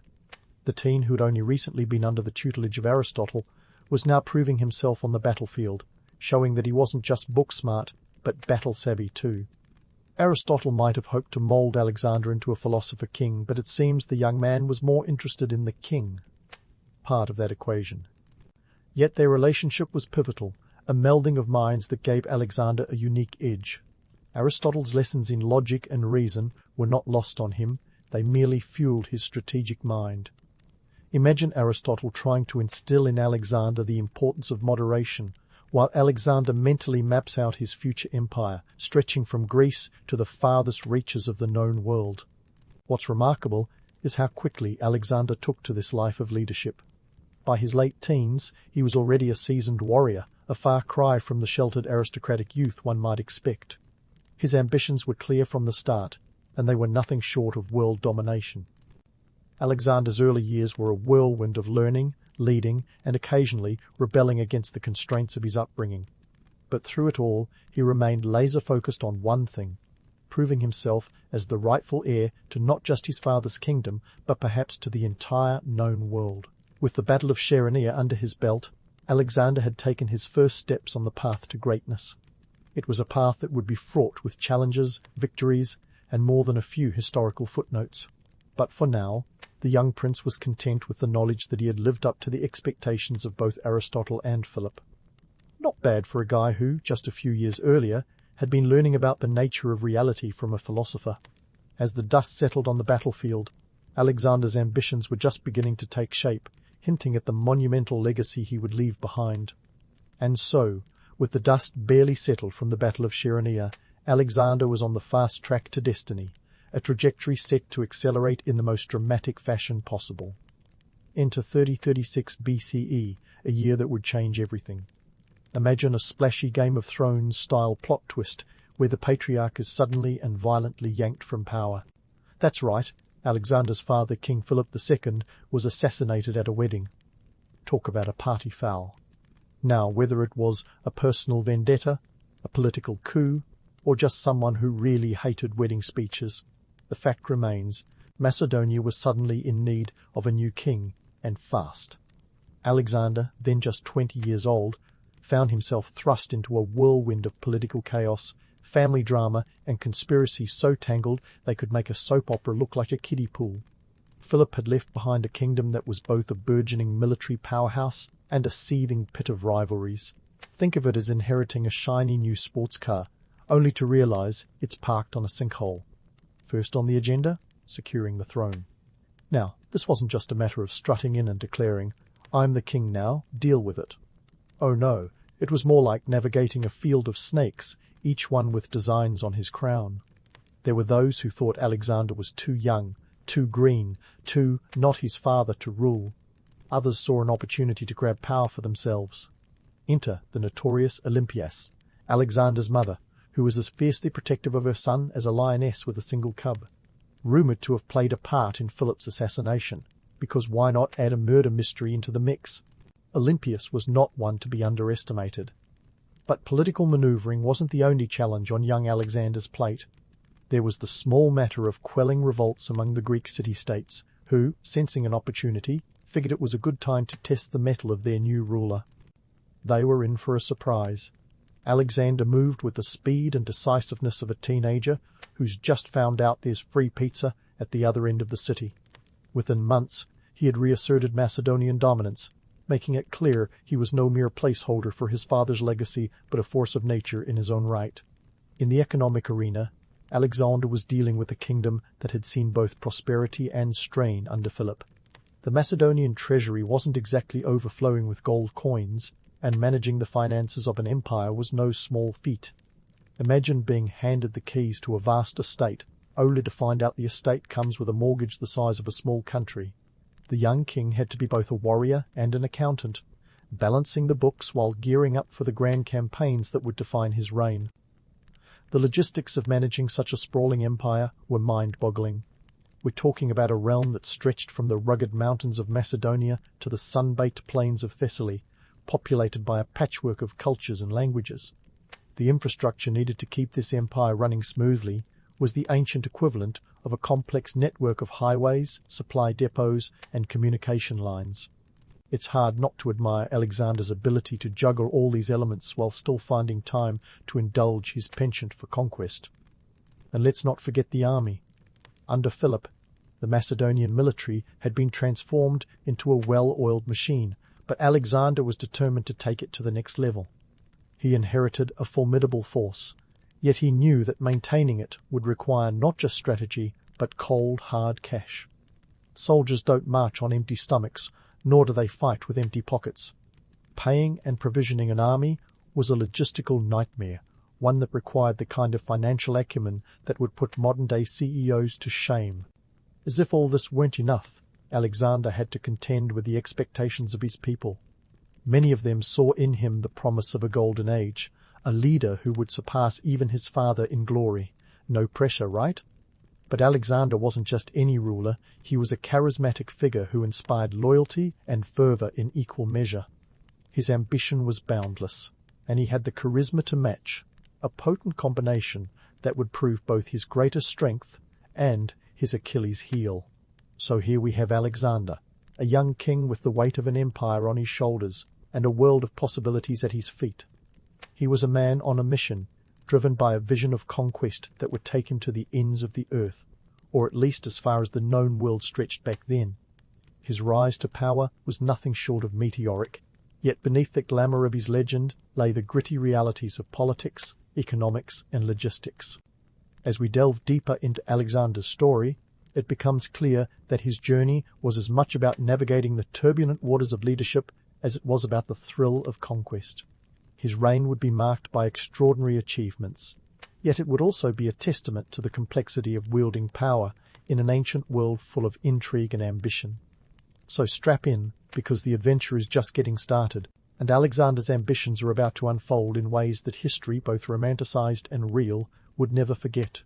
With Alexander's ambitions now more fired up than a Greek barbecue, it was time to set his sights on Persia, a realm that was practically the ancient world's "do not disturb" sign. But Alexander, ever the contrarian, saw it as a "please invade" invitation. In 3034 BCE, at a ripe 22 years old, he decided it was time to add some Persian real estate to his burgeoning portfolio. The stakes? Nothing less than taking on an empire that spanned 3 continents, like some ancient version of playing Risk on expert mode. Let's talk logistics, because those armies don't just march on sheer charisma. Alexander's forces were a formidable bunch, numbering around 40,000 soldiers. Imagine the chaos of organizing a festival crowd, only this one has swords and a penchant for conquest. The Macedonian army was the ancient equivalent of a rock band on tour, complete with roadies, camp followers, and a supply line stretching back to Macedonia. Feeding and maintaining this human behemoth was a nightmare of epic proportions. We're talking about enough grain, wine, and meat to make even the most extravagant Greek feast look like a starter salad. And then there's the money. War ain't cheap, and Alexander's campaign required a pot of gold bigger than anything you'd find at the end of a rainbow. Fortunately, Philip had left him a hefty war chest, but even that wasn't infinite. So, Alexander did what any savvy leader would do. He plundered. At every opportunity he seized local resources, not just for survival, but to ensure his soldiers were well paid and motivated. In a world where loyalty could be bought as easily as a sheep at a market, keeping the treasury stocked was paramount. As Alexander's juggernaut rolled into Asia Minor, it smashed into the Persian army at the Battle of Granicus. This was no gentle introduction. It was a full-on, head-first collision. The romanticized version of the battle paints Alexander as a heroic figure, cutting through the enemy like a hot knife through butter. The reality? A chaotic melee that was more about grit and determination than grand strategy. Sure, Alexander led a daring cavalry charge, but it was the discipline of his infantry that turned the tide, not just his personal bravado. Now, let's pivot to the Gordian knot. Ah, the stuff of legend. Supposedly an intricate knot so complex that whoever untied it would rule all of Asia. What a setup, right? But Alexander wasn't one for puzzles. Instead of fiddling with the knot like a frustrated sailor, he took his sword and sliced through it. Problem solved, prophecy fulfilled, and a neat metaphor for his approach to problem-solving. Why take the long road when you can barge right through the gate? Romantic as his actions may seem, there's a certain anticlimactic element to the whole affair. The world loves a good puzzle, but Alexander wasn't about to waste precious time on a piece of rope when there was an empire to conquer. This moment perfectly encapsulates his philosophy: direct action over dithering deliberation. The knot, in all its symbolic glory, was just another obstacle to be overcome, not a mystic challenge to be pondered. But back to the grind of conquest. With the knot business behind him, Alexander plunged deeper into Persian territory, each battle a blend of bloody reality and myth-making opportunity. His next big clash came at Issus in 333 BCE, where he faced Darius III himself. Now, Darius had the numbers, over 100,000 troops, if some sources are to be believed, but Alexander had the audacity. The Macedonian phalanx, bristling with spears, was like a well-oiled machine, and Alexander's cavalry, the hammer to his infantry's anvil, shattered the Persian lines. As romantic as it sounds, the reality was brutal. The battlefield was a cacophony of screams, the ground slick with blood. Yet from the chaos emerged the legend of Alexander, the young king with the golden touch, who could turn even the most dire of situations into a testament to his genius. Issus was more than a victory. It was a statement. Alexander wasn't just playing at being a conqueror. He was the real deal. This victory wasn't just military. It was political and economic. Capturing Darius's family, including his mother, wife and daughters, was a strategic masterstroke. They were treated with respect, but their presence was a constant reminder to Darius of Alexander's ascendancy.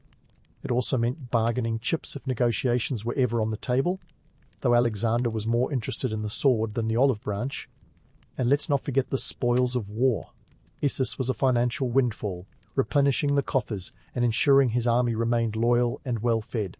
The economics of conquest dictated that each victory had to pay for the next, creating a high-stakes game of empire building that left no room for failure. Alexander was gambling on a grand scale, and so far he was winning big. However, the road to glory wasn't all victories and spoils. There were also the less glamorous aspects, like trudging through deserts. Take the journey through the Gedrosian Desert, for example. It's one thing to paint a romantic picture of a young king leading his troops through a barren wasteland, but the reality was grim. This wasn't a place for heroics, it was survival of the fittest, with the searing sun beating down, water supplies running low, and morale even lower. The decision to traverse such treacherous terrain might seem like madness, but it was also a test of endurance, a way to weed out the weak and build a hardened core of loyal followers.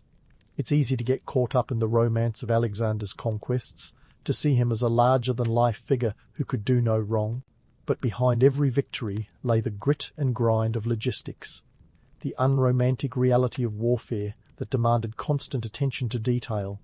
Feeding, paying, and motivating an army while marching across hostile lands was a juggling act that could topple at any moment. Yet Alexander, with his relentless drive and strategic brilliance, managed to keep all the balls in the air. As the conquest continued, so did the myth-making. Each battle added to the legend, each victory reinforcing the idea that Alexander was destined for greatness. Yet beneath the veneer of myth was a man who understood the harsh realities of power. His success was built on more than just charisma and ambition. It was the result of meticulous planning, ruthless efficiency, and a willingness to make hard choices. In the end, Alexander's Persian campaign was a testament to his unyielding ambition, a narrative of triumph that blended reality with legend in a way that still captivates us today. But the story doesn't end here. There are more lands to conquer, more myths to debunk, and more realities to reveal. Alexander's journey was far from over, and the next chapter would take him to new heights and challenges that would test his mettle like never before. So, stay tuned, because this roller coaster of a historical saga is only gaining momentum, and there are plenty more twists and turns to come. As the dust of conquest settled in Persia, Alexander's gaze turned southward toward Egypt, a land rich with history, resources, and just the right amount of mystique to tempt a young king on a roll. Marching into Egypt in 32 BCE, Alexander didn't just arrive, he made an entrance worthy of a headline act at Coachella. Egypt was, after all, the breadbasket of the ancient world. Its fertile Nile delta was the envy of every empire, a veritable goldmine of grain that could feed an army, or a kingdom thousands of miles away. The Egyptians, tired of Persian rule, greeted Alexander with open arms, or at least less resistance than expected. Imagine, if you will, a conquering hero hailed not as an invader, but as a liberator.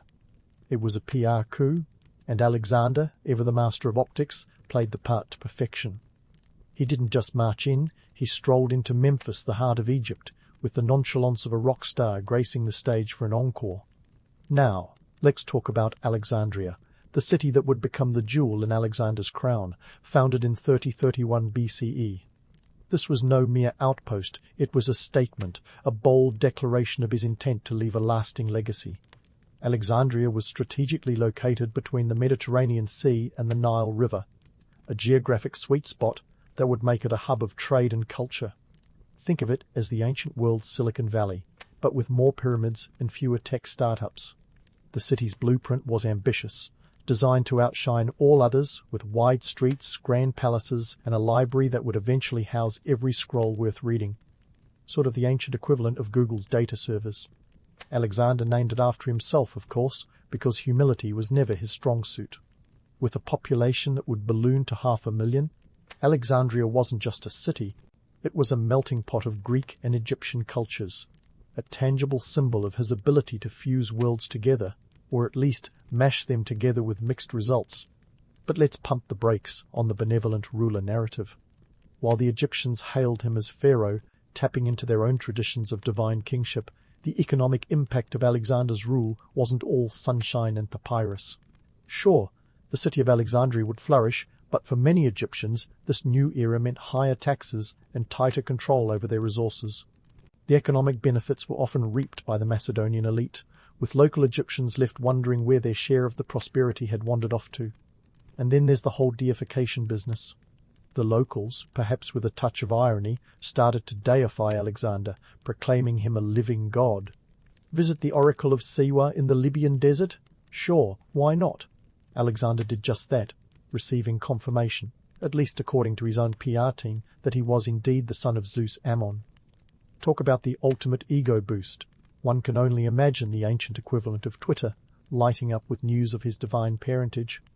Of course, this whole God-King thing wasn't just about ego. It was a savvy political move, allowing Alexander to legitimize his rule over a diverse and often fractious empire. The divine right to rule was a concept that resonated deeply in ancient cultures, and Alexander milked it for all it was worth. But while the myth of the God-King had its charms, the reality was often less divine. Maintaining control over such a vast empire required more than just myth-making. It needed cold, hard administration and a knack for keeping the locals from revolting. In Egypt, as elsewhere, Alexander's rule was a double-edged sword. On the one hand, he brought stability and renewed prosperity to regions long under Persian yoke. On the other, his conquests often left a trail of economic upheaval and cultural friction. The blend of Greek and local traditions was more a recipe for cultural tension than harmony, with the Greeks often assuming the upper hand. But let's not kid ourselves. For Alexander, Egypt was less about being a benevolent ruler and more about strategy. Control the Nile, control the grain supply, and you control the Mediterranean. It was the ancient world's version of securing the keys to the pantry, and Alexander was nothing if not a strategic gourmand. The economic underpinning of his empire was crucial, and Egypt provided the resources to sustain his ever-expanding ambitions. All the while, the myth of Alexander continued to grow. Tales of his exploits spread faster than wildfire, each new exaggeration adding to the legend. Whether he was truly a benevolent ruler or just a savvy conqueror with a knack for PR is up for debate. What isn't debatable is his impact. By establishing Alexandria, he laid the groundwork for a city that would become a beacon of culture and learning for centuries, a legacy that would outlast even his own empire. As for Alexander himself, Egypt was just another chapter in his relentless pursuit of glory. His eyes were already scanning the horizon, seeking out new lands to conquer, new myths to create, and new realities to shape. The young king was on a roll, and his ambitions were as vast as the lands he sought to claim. Egypt was a stepping stone, albeit a monumental one, on his journey to carve his name into the tapestry of history. And while the legend of Alexander the Great grew, the realities of his conquests were often less glamorous. The economic and cultural impacts on the regions he dominated were complex, a tapestry woven with threads of prosperity and strife. But for now, the young conqueror was unstoppable, his gaze fixed firmly on the horizon, where new challenges awaited. As the sun set over the Nile, the adventure was far from over, and the story of Alexander was only just beginning to unfold in all its epic, messy glory. With the sun setting over the Nile, Alexander's ambitious gaze turned eastward, to the lands not yet graced by his footprint, or rather his army's heavy boots. This was no time for resting on laurels, not when India beckoned with its tantalizing promise of conquest and glory. The year was 326 BCE, and Alexander, now more seasoned yet no less audacious, embarked on what would become one of the most grueling treks in his illustrious career, a journey that would test the limits of both man and myth.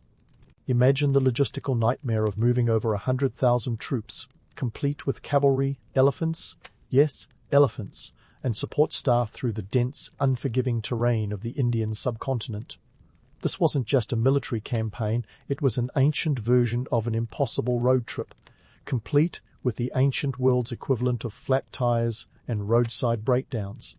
Supplies were scarce, and the monsoon rains turned pathways into muddy quagmires.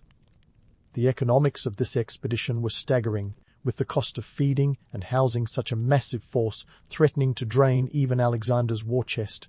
But financial reality wasn't the only obstacle. The Indian kingdoms were no pushovers, as Alexander would soon discover. His encounter with King Porus at the Battle of the Hydaspes River was a wake-up call, a harsh reminder that not every opponent would fold like a deck of cards. Porus was no ordinary king, he was a formidable strategist who used elephants like ancient tanks, and his troops fought with a tenacity that matched Alexander's own. The battle was a bloodbath, with both sides suffering heavy casualties. But in true Alexander fashion, he turned adversity into opportunity. After defeating Porus, instead of crushing him, Alexander did something unprecedented. He reinstated him as a satrap, or governor, of his own kingdom. This move was as much about pragmatism as it was about politics, a way to ensure local stability while saving face.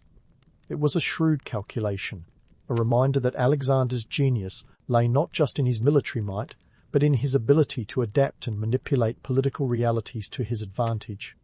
Yet even as he built bridges with former foes, the cracks within his own ranks were beginning to show. The long years of campaigning had taken their toll on his men, who were growing weary of the endless march and longing for the comforts of home. Morale was sinking faster than a stone in the Ganges, and dissent was brewing. Alexander's decision to press further into India met with resistance, a mutiny of sorts. His men, veterans of countless battles, finally put their foot down at the banks of the Hyphasis River, refusing to go any further. It was a moment of reckoning for Alexander, a reality check that even the greatest conqueror had limits. Reluctantly, he agreed to turn back, a decision that must have stung his pride, but one that was necessary to maintain his army's loyalty. The retreat was no less arduous than the advance, with the Gedrosian desert proving as treacherous as any battlefield. It was a brutal march, marked by starvation, dehydration, and death. The desert swallowed men and animals alike, a grim reminder of the high cost of ambition. By the time Alexander reached the safety of Babylon in 33 BCE, he was a shadow of the vibrant conqueror who had set out a decade earlier. The endless campaigns had aged him beyond his years, and the toll was evident in his physical and mental state. Yet, despite his weariness, Alexander's mind was still teeming with plans for further expansion. Arabia was next on his list. But fate had other plans. In June of that year, Alexander fell ill, struck down by a fever that modern historians suspect could have been typhoid or even malaria. Within days, the fever worsened, leaving him bedridden and unable to speak. The once vibrant young king who had bested armies and kings was now fighting a battle he could not win. On June 10, 32 BCE, Alexander the Great died at the age of 32, leaving behind an empire that stretched from Greece to India, an empire without an heir. His death unleashed a frenzy of chaos and power struggles among his generals, the Diadochi, who were like a pack of wolves circling a wounded prey. Without a clear successor, the empire splintered into several Hellenistic kingdoms, each ruled by a former general claiming a piece of Alexander's legacy. The once united realm fragmented, a testament to the harsh reality that charismatic leadership alone cannot sustain an empire after its founder's demise. The myth of Alexander, however, continued to grow, weaving tales of a godlike figure whose ambitions knew no bounds. Yet, as we sift through the romanticized versions of his story, we're left with the gritty realities. Alexander's relentless drive and insatiable ambition, while spectacular, also sowed the seeds of his own empire's downfall. His dream of a single, cohesive realm was as ephemeral as the morning mist, a stark reminder that even the mightiest conquerors are ultimately human, subject to the same vulnerabilities and limitations. In the end, Alexander's legacy is a complex tapestry of triumph and tragedy, a blend of myth and reality that continues to captivate our imagination. His life was a testament to the power of ambition, a cautionary tale of the costs of unchecked desire, and a reminder that glory, like empire, is fleeting. As we wrap up this historical saga, let's take a moment to reflect on the lessons of Alexander's life, that the pursuit of greatness, while dazzling, often comes at a price, and that the true measure of a leader lies not just in their conquests, but in the legacy they leave behind. The sun peeks over the Balkan mountains, casting its golden light on the bustling marketplace of Pliska. As a Bulgarian trader in the 10th century, you're right in the thick of it, where the air is thick with the smell of spices and the sound of haggling fills your ears. It's a time when Bulgaria sits snugly between the Byzantine Empire to the south and the sprawling Slavic lands to the north, making it the ultimate medieval crossroads for trade. Think of it as the medieval version of a prime spot on the Silk Road, but with a lot more wooden carts and a lot less Instagram. Your day starts early, and by early I mean crack of dawn early, as missing the morning market rush is almost as disastrous as forgetting your pouch of coins. Speaking of coins, let's chat about those shiny little bits of metal that keep your business afloat. The Byzantine solidus is your currency of choice, a gold coin that's more stable than a Byzantine emperor on a good day. The solidus weighs around 4.5 grams, or about the weight of a carrot slice, but don't let its size fool you. It's worth a hefty amount, enough to buy you a decent horse or a whole lot of grain. Now, the real magic of Bulgaria's trading power lies in its geography. The Danube River acts as your personal medieval superhighway, ferrying goods from the Black Sea to the heart of Central Europe. You trade everything from the mundane to the exotic salt and grain, yes, but also silk that's made its way from the far reaches of China and spices that have travelled from the mysterious lands of Arabia. Salt might not seem like the most glamorous commodity, but in the world where refrigeration is a pipe dream, it's worth its weight in gold. Literally. A pound of salt could fetch you around half a solidus, and that's no small change. But let's not pretend it's all smooth sailing. The Byzantine Empire might be an economic powerhouse, but it's also a political beast with a penchant for backstabbing, and the Slavic tribes aren't exactly the friendliest neighbours. Trade routes are fickle, and the political climate is as unpredictable as the Bulgarian weather, which can go from sunshine to rain faster than you can say Byzantine bureaucracy. Still, the profits are undeniable. A single caravan of silk could net you a tidy sum, enough to buy land or even fund a small army should you find yourself in a particularly aggressive mood. But, of course, not every trip is successful. Bandits lurk on the roads, ready to relieve you of your hard-earned goods, and those Byzantine border guards aren't exactly known for their leniency, often demanding bribes that could put a dent in your profits. It's a risky game, but one that's played with calculated precision, much like a game of chess where the stakes are your livelihood. The market itself is a cacophony of languages and dialects, a testament to the melting pot that is medieval Bulgaria. Traders from across Europe and Asia converge here, and you've picked up more than a few phrases in Greek, Slavic, and even a bit of Arabic. It's like a United Nations meeting, but with more shouting and less diplomatic immunity. You haggle with a Slavic merchant over a batch of furs, knowing full well that he's trying to pass off squirrel pelts as mink, but you've seen this trick before. After all, in this business, experience is your best weapon. Economics in the 10th century is a far cry from modern-day spreadsheets and stock markets. It's a world where a handshake and a promise are as binding as any legal contract. Yet, despite, or perhaps because of, the lack of modern conveniences, trade thrives.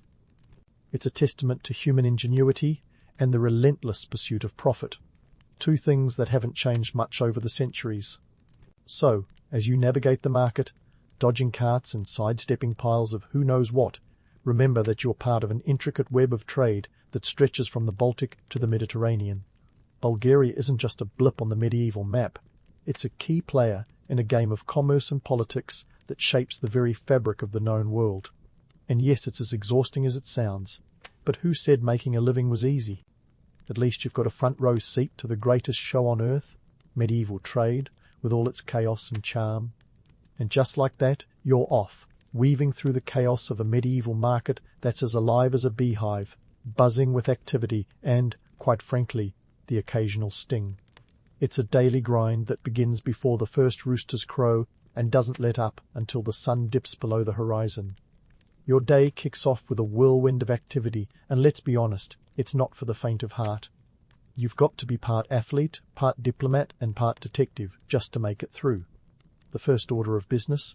Securing your stall in the market, which, believe it or not, is a competitive sport in its own right. You'd think snagging a prime spot in the marketplace would be as simple as showing up, but oh no, my friend, it's a game of strategy, akin to musical chairs, but with a lot more elbow nudging and the occasional verbal joust. Position is everything, and you better believe your rivals are eyeing that corner stall with the kind of intensity normally reserved for Byzantine emperors plotting their next conquest. Trade in 10th century Bulgaria is an intricate dance of give and take, with haggling techniques that could put the most seasoned Wall Street brokers to shame. It's not just about the goods, it's about the game. You've got to read people like a book, picking up on every twitch and nuance. Did that Greek merchant just glance at your silk a second too long, time to up the price? Does that Slavic fur trader seem a bit too eager? Hold firm and let him sweat. But while haggling is an art form, the market itself is a theatre of the absurd. Imagine trying to conduct business while surrounded by a cacophony of shouting vendors, squawking chickens, and the occasional goat wandering through your meticulously arranged display of wares. It's a miracle anyone gets anything done, but somehow, amidst the chaos, deals are struck, goods change hands, and the wheels of commerce keep turning. Now, let's talk about the less glamorous side of this trade life. There's a romanticized image of the savvy trader, a roguish figure with a twinkle in his eye, always one step ahead of the competition. Reality check, that twinkle is probably just sweat. The truth is, it's a life of constant pressure, with margins so thin you could slice them with a Byzantine dagger. Every transaction is a calculated risk, and one bad deal could mean the difference between prosperity and ruin. And then there are the bandits. Ah yes, the medieval equivalent of the highway robber, minus the leather jackets and getaway cars. These guys are the ever-present shadow on your trade route, lurking in the forests and mountains, ready to pounce. To them, your caravan is a walking buffet of riches, ripe for the picking. You might think those tales of dashing rogues are exciting, but when you're the one staring down a band of armed men who think your silk is their new retirement plan, the thrill wears off pretty quick. The risk of bandits is so real that some traders band together, forming convoys for protection, a medieval safety in numbers, if you will. But even then, there are no guarantees. Sometimes, it's a matter of calculating which route is less likely to be infested with thieves, a decision that often involves a blend of local gossip, gut instinct, and a bit of crossed fingers. Back at the market, the social dynamics are as complex as any royal court intrigue. There's a hierarchy here, and you're constantly jockeying for position. Senior traders, those who've weathered more than a few economic storms, hold sway, and gaining their respect can open doors to lucrative deals and insider information. But cross them, and you might find yourself shunned faster than a Byzantine traitor. Yet, despite the cutthroat nature of it all, there's a camaraderie among traders, a shared understanding that comes from facing the same challenges, the same risks. It's a bit like a fraternity, where members might compete fiercely in the open market, but still have each other's backs when the chips are down. The trade routes themselves are a network of opportunities and dangers, stretching from the Black Sea to the heart of Europe. Every journey is an adventure, and not the kind with guaranteed happy endings. You've got weather to contend with, which can turn a perfectly planned trip into a mud-soaked fiasco. Then there's the political landscape, as stable as a Byzantine emperor's temper. One day you're paying a modest toll to pass through a region, the next a change in leadership, and you're being shaken down for everything you've got. And speaking of tolls, let's not forget the Byzantine officials. Never ones to miss an opportunity for extra coin, they'll tax you for breathing if they could. Crossing borders often means facing a gauntlet of bureaucrats who demand fees for everything from goods to the privilege of existing. It's a delicate balance, greasing the right palms without sending your profits into the abyss. So, while the life of a trader might sound glamorous, full of exotic goods and tales of adventure, it's also a relentless hustle. It's a world where every day brings new challenges, where survival isn't just about making money, but outsmarting everything from competitors to bandits. Yet, for all its hardships, there's a thrill to it, a sense of being part of something bigger. You're not just a cog in the medieval machine, you're a vital link in a chain that spans continents and cultures. In this world, adaptability is your greatest ally. The ability to pivot, to read the ever-shifting tides of commerce and politics, to know when to hold 'em and when to fold 'em, that's the real secret to survival. And maybe, just maybe, to a bit of success. Because at the end of the day, amidst the chaos and uncertainty, there's a certain satisfaction in knowing you've played the game and lived to trade another day. So, as the sun sets over the market and the last of the day's deals are sealed with a handshake, you pack up your wares and head back to your lodgings. Tomorrow's another day, another chance to navigate the wild, wonderful world of medieval trade, and who knows, maybe this time you'll finally get the upper hand on that Slavic fur trader. And speaking of that Slavic fur trader, just as you're contemplating your next strategy against him, it's time to hit the road. Or should I say, the rutted, bumpy medieval excuse for a road. Because if you thought the market was a madhouse, wait until you experience the joys of 10th century travel. Forget the romanticized notions of traders gliding effortlessly along the Silk Road. The reality is a lot more potholes and a lot less poetry. Let's start with your ride. If you're thinking a majestic caravan straight out of a fairy tale, I hate to burst your bubble. You're more likely to be seen with a trusty mule, or, if you're a high roller, an ox-drawn cart. Why? Simple economics, my friend. A mule can set you back around 8 solidi, which is like investing in a second-hand car today. Practical, reliable, and not likely to get you robbed as a fancy horse might. Now, let's talk routes, shall we? The distance from Pliska to Constantinople is about 600 kilometers. Roughly the road trip from New York to Pittsburgh minus the roadside diners.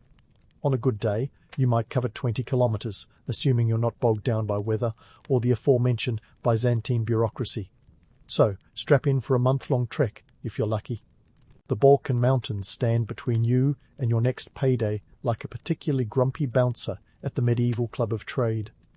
This isn't a leisurely jaunt, it's an uphill battle against nature itself. The weather is as unpredictable as a Byzantine emperor after a bad day at court. Rain turns paths into mudslides, and winter, let's just say it's as welcoming as a Byzantine tax collector. Speaking of Byzantine officials, crossing their territory is like navigating a minefield. Every checkpoint is a potential toll booth, manned by officials who could give modern bureaucrats a run for their money. These guys have a knack for inventing fees that make airport surcharges look like petty cash. Ah, you have silk? That's a 5 solidi inspection fee. Grain? That'll be another 3 solidi for the privilege of, well, having grain. But don't get too cynical. Remember, these routes are the lifeblood of your trade. They're the arteries through which the economy of the medieval world flows. The Black Sea ports are your gateway to the wider world, connecting you to the Byzantine Empire, the Abbasid Caliphate, and beyond. It's a network that links continents, and you're a player in this massive, chaotic game of economic chess. Of course, the Black Sea isn't just a highway, it's a tempestuous beast.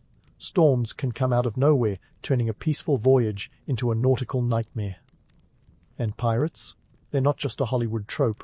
These swashbucklers of the sea are real, and they're not interested in sharing the spotlight or your cargo. And if you think pirates are bad, wait until you hear about the infamous Varna necropolis. Discovered centuries later, this archaeological treasure trove revealed just how rich the region was in ancient times. It's a reminder that the land you're traversing is steeped in history, a crossroads of cultures and commerce long before you ever set foot on it. But let's return to the land of the living. Trade isn't just about moving goods, it's about moving ideas, languages, and cultures.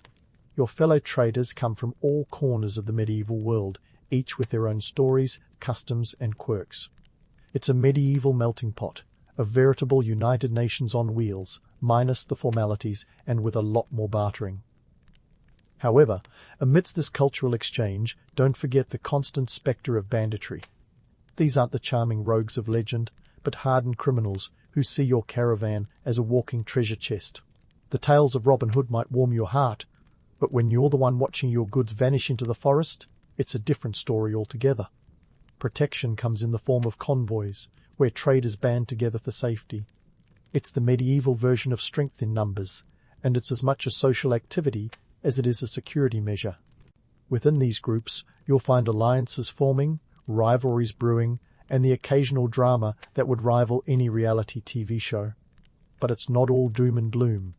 There's a camaraderie among traders that's hard to find elsewhere. It's a shared understanding, a nod of respect from one road-weary traveller to another. You're all in this together, navigating the same muddy paths, facing the same Byzantine red tape, and dreaming of the next big score. And speaking of scores, let's not forget the economic stakes at play. Every successful trade is a step closer to wealth, influence, and maybe even a seat at the table of power. The Byzantine emperors themselves rely on trade to fill their coffers, and you're a crucial cog in that machine. It's a high-stakes game, and you're playing for keeps. So, as you trudge along these ancient routes, dodging bandits and bureaucrats alike, remember that you're part of a grand tradition. You're not just a trader, you're a link in a chain that stretches across continents and centuries. You're living history with all its grit, glory, and the occasional goat blocking your path. As the sun sets on yet another day on the road, you set up camp, sharing stories around the fire with fellow traders. Tomorrow promises more challenges, more adventures, and hopefully, more profits. Because in the end, it's not just about the destination, it's about the journey, with all its bumps and bribes, bandits and Byzantine officials. And who knows, maybe one day your tales will be the stuff of legend, minus the romantic embellishments, of course. As the fire crackles and you listen to the tales of your fellow traders, you can't help but reflect on the larger forces at play in this medieval game of economic chess.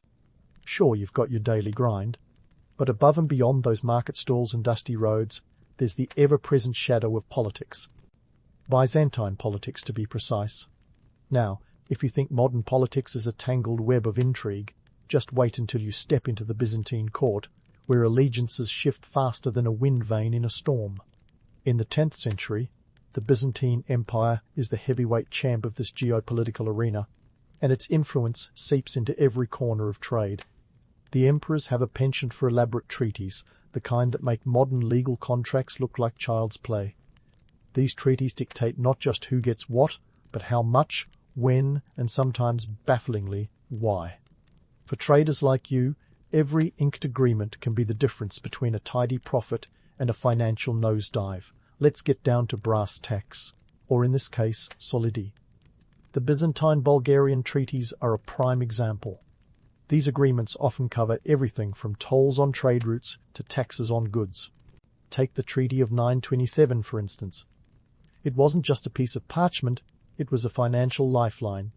After years of conflict, the treaty not only recognized the Bulgarian Empire's independence, but also set the terms for trade between the two powers. And here's the kicker. It included a hefty annual tribute paid by the Byzantines to the Bulgarians. That meant less gold going from your pocket to the Byzantine officials' coffers, a rare win in the world of medieval trade. But don't get too comfortable. These treaties are about as stable as a house of cards in a hurricane. A new emperor, or a shift in power dynamics, and suddenly you're dealing with a whole new set of rules. It's like the world's most frustrating game of Monopoly, where the banker can change the rules whenever they feel like it. And if you're caught unaware, well, let's just say you'll be feeling those financial bruises for a while. Trade routes are another battleground in this political chess game. Control over these paths is as coveted as a Byzantine crown, and just as volatile. The Danube River, for example, isn't just a scenic waterway, it's a strategic lifeline. Whoever controls it can dictate who trades what and where. And trust me, everyone wants a piece of that action. The Byzantines, the Bulgarians, the Slavic tribes, they're all players with their eyes on the prize. But here's a little secret. While the big powers are busy squabbling over the main routes, savvy traders like you know the value of the lesser-known paths. These backroads might not have the glamour of the Danube, but they offer something far more valuable. Freedom from Byzantine taxes and the prying eyes of bureaucrats. It's a bit like finding a back-alley shortcut that skips the toll booths. Risky, sure, but potentially very rewarding. Now, let's talk tariffs. In the Byzantine playbook, these are less about raising revenue and more about control. By slapping a tariff on a particular good, the empire can manipulate trade to its advantage. Too much silk flooding the market? Increase the tariff and watch the supply and the competition decrease. It's economic warfare waged with pen and ink rather than sword and shield. Yet, for all their complexity, these policies reveal a simple truth. Trade is the lifeblood of empires. It's not just about goods changing hands, it's about power, influence, and survival. The Byzantine Empire might seem like an impenetrable fortress of bureaucracy, but peel back the layers, and you'll find an intricate dance of economics and politics, each step carefully choreographed to maintain its position on top. For traders, this dance is a delicate balance. You've got to keep one eye on the market and the other on the political landscape. Miss a step, and you could find yourself out of the game entirely. But play it right, and the rewards can be as rich as a Byzantine tapestry. Of course, it's not all doom and gloom. The Byzantine court might be a den of vipers, but it's also a place where a clever trader can find allies. Cultivating relationships with influential figures can open doors to new opportunities and markets. It's a bit like playing chess where every move counts, and sometimes the best strategy is staying 3 steps ahead. And while we're on the subject of alliances, let's not overlook the role of the Bulgarian Empire itself. Under the reign of Tsar Simeon I, Bulgaria isn't just a pawn in this game, it's a formidable player in its own right. Simeon, a former Byzantine hostage turned savvy ruler, transformed Bulgaria into a cultural and economic powerhouse. His reign saw the expansion of trade networks and the strengthening of the empire's economic policies, making it a force to be reckoned with. Bulgaria's economic policies are designed with traders like you in mind. For one, the Tsar knows the value of stability. By maintaining peace with the Byzantine Empire, he ensures that trade routes remain open and lucrative. Moreover, Bulgaria's strategic location as a crossroads of east and west means it's perfectly positioned to capitalize on the flow of goods. It's like owning a prime piece of real estate where every caravan passing through pays its dues. Yet, the Bulgarian Empire isn't just a passive player in this economic drama. It actively shapes the trade landscape through its policies. For instance, the Tsar's court implements taxes that are fair but firm, a stark contrast to the Byzantine tendency to tax anything that moves. This approach fosters a thriving trade environment, attracting merchants far and wide. It's a bit like setting up shop in a business-friendly state, where the government encourages growth rather than stifling it. But don't let this idyllic picture fool you. The political landscape is as unpredictable as ever, and a single misstep can send ripples through the economy. A dispute with a neighbouring power, a change in leadership, or even a particularly harsh winter can upset the delicate balance. So, as a trader, you've got to stay sharp, ever ready to pivot and adapt to the shifting tides. And amidst all this, there's the human element, the stories, struggles, and triumphs of the people who navigate this complex web. From the Byzantine bureaucrat who dreams of grandeur, to the Bulgarian Tsar who balances power and diplomacy, each plays a role in this grand narrative. And you, the trader, are right at the heart of it, a vital link in the chain that connects empires, cultures, and people.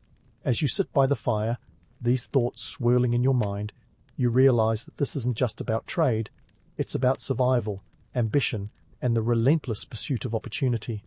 It's a world where fortunes can turn on a dime or a solidus, and where the stakes are as high as the Byzantine domes you dream of one day seeing. So, as the flames flicker and the stories continue, you prepare for another day in this Byzantine chess game where every move counts, and the prize is not just profit, but the very fabric of history itself. Who knows what tomorrow holds? In the world of medieval trade, the only certainty is uncertainty, and perhaps that's what makes it all so thrilling. And so, as you ponder the Byzantine chess game you're caught up in, let's cut through the mythological fog and get to the nitty-gritty of life as a 10th century Bulgarian trader. Forget the romanticized image of the dashing merchant sailing the high seas or trotting gallantly along trade routes. The actual job is more akin to a medieval version of Survivor, where the challenges are endless and there's no grand prize waiting at the end of your grueling day. First up, the myth of the eternally wealthy trader. Sure, there are stories of merchants striking it rich, but for every tale of fortune, there's a dozen of financial disasters. The Byzantine solidus may be gold, but it doesn't grow on trees, and your purse is constantly under siege, from Byzantine tax collectors, bandits, and even the occasional natural disaster. This is not a world of secure 401 dullen or stable investments. It's a high-stakes gamble, and you're the one who has to ante up. Now, let's talk travel. The romantic notion of the Silk Road as a seamless journey through exotic lands is pure fiction. In reality, you're dealing with roads that are less silk and more slog. Take a typical route from Pliska to Constantinople, around 600 kilometers of terrain that could turn even the most seasoned traveller into a grizzled, mud-caked veteran. And don't get me started on the Byzantine bureaucrats you'll encounter along the way.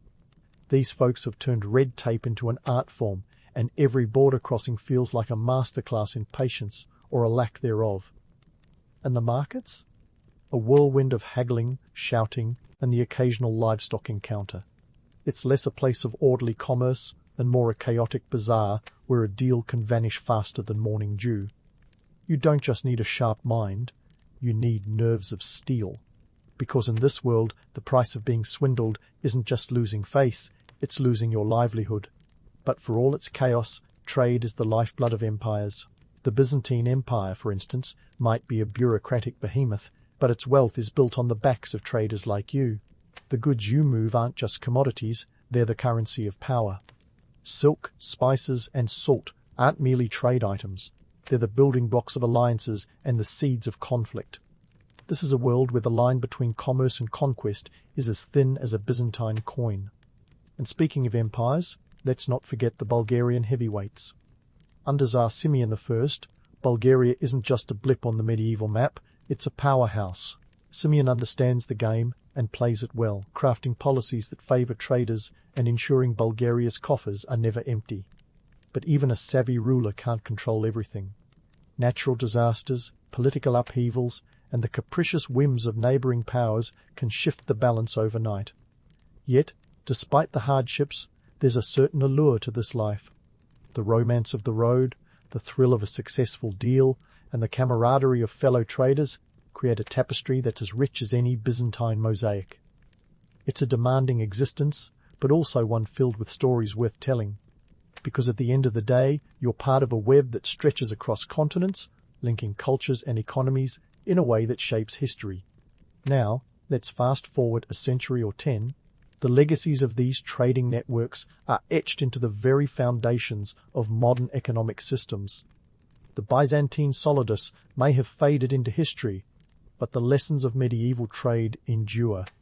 The concept of a global market, the importance of strategic alliances, and the art of negotiation are principles that still drive economic systems today. Think about it. The very idea of a marketplace, a place where goods, ideas, and cultures collide, is a direct descendant of those bustling medieval markets. The traders who braved the Byzantine bureaucracy and bandit-ridden routes laid the groundwork for the interconnected world we live in now. And while today's traders might deal in stocks and cryptocurrencies instead of silk and salt, the essence of their work remains the same. So, as you reflect on the life of a 10th century Bulgarian trader, remember that beneath the layers of myth and romance lies a reality that's both gritty and grand. It's a world where survival isn't guaranteed, where every journey is a gamble, and where the stakes are as high as the Byzantine domes that tower over the ancient world. But it's also a world that paved the way for the global economy, leaving a legacy that's as enduring as the routes those traders once travelled. In the end, the life of a medieval trader is a testament to human resilience and ingenuity. It's a story of risks taken, challenges overcome, and the relentless pursuit of opportunity. And as you tuck this tale away, ready to drift into sleep, know that the echoes of those ancient markets and the footsteps of those traders still reverberate through time, shaping the world we know today.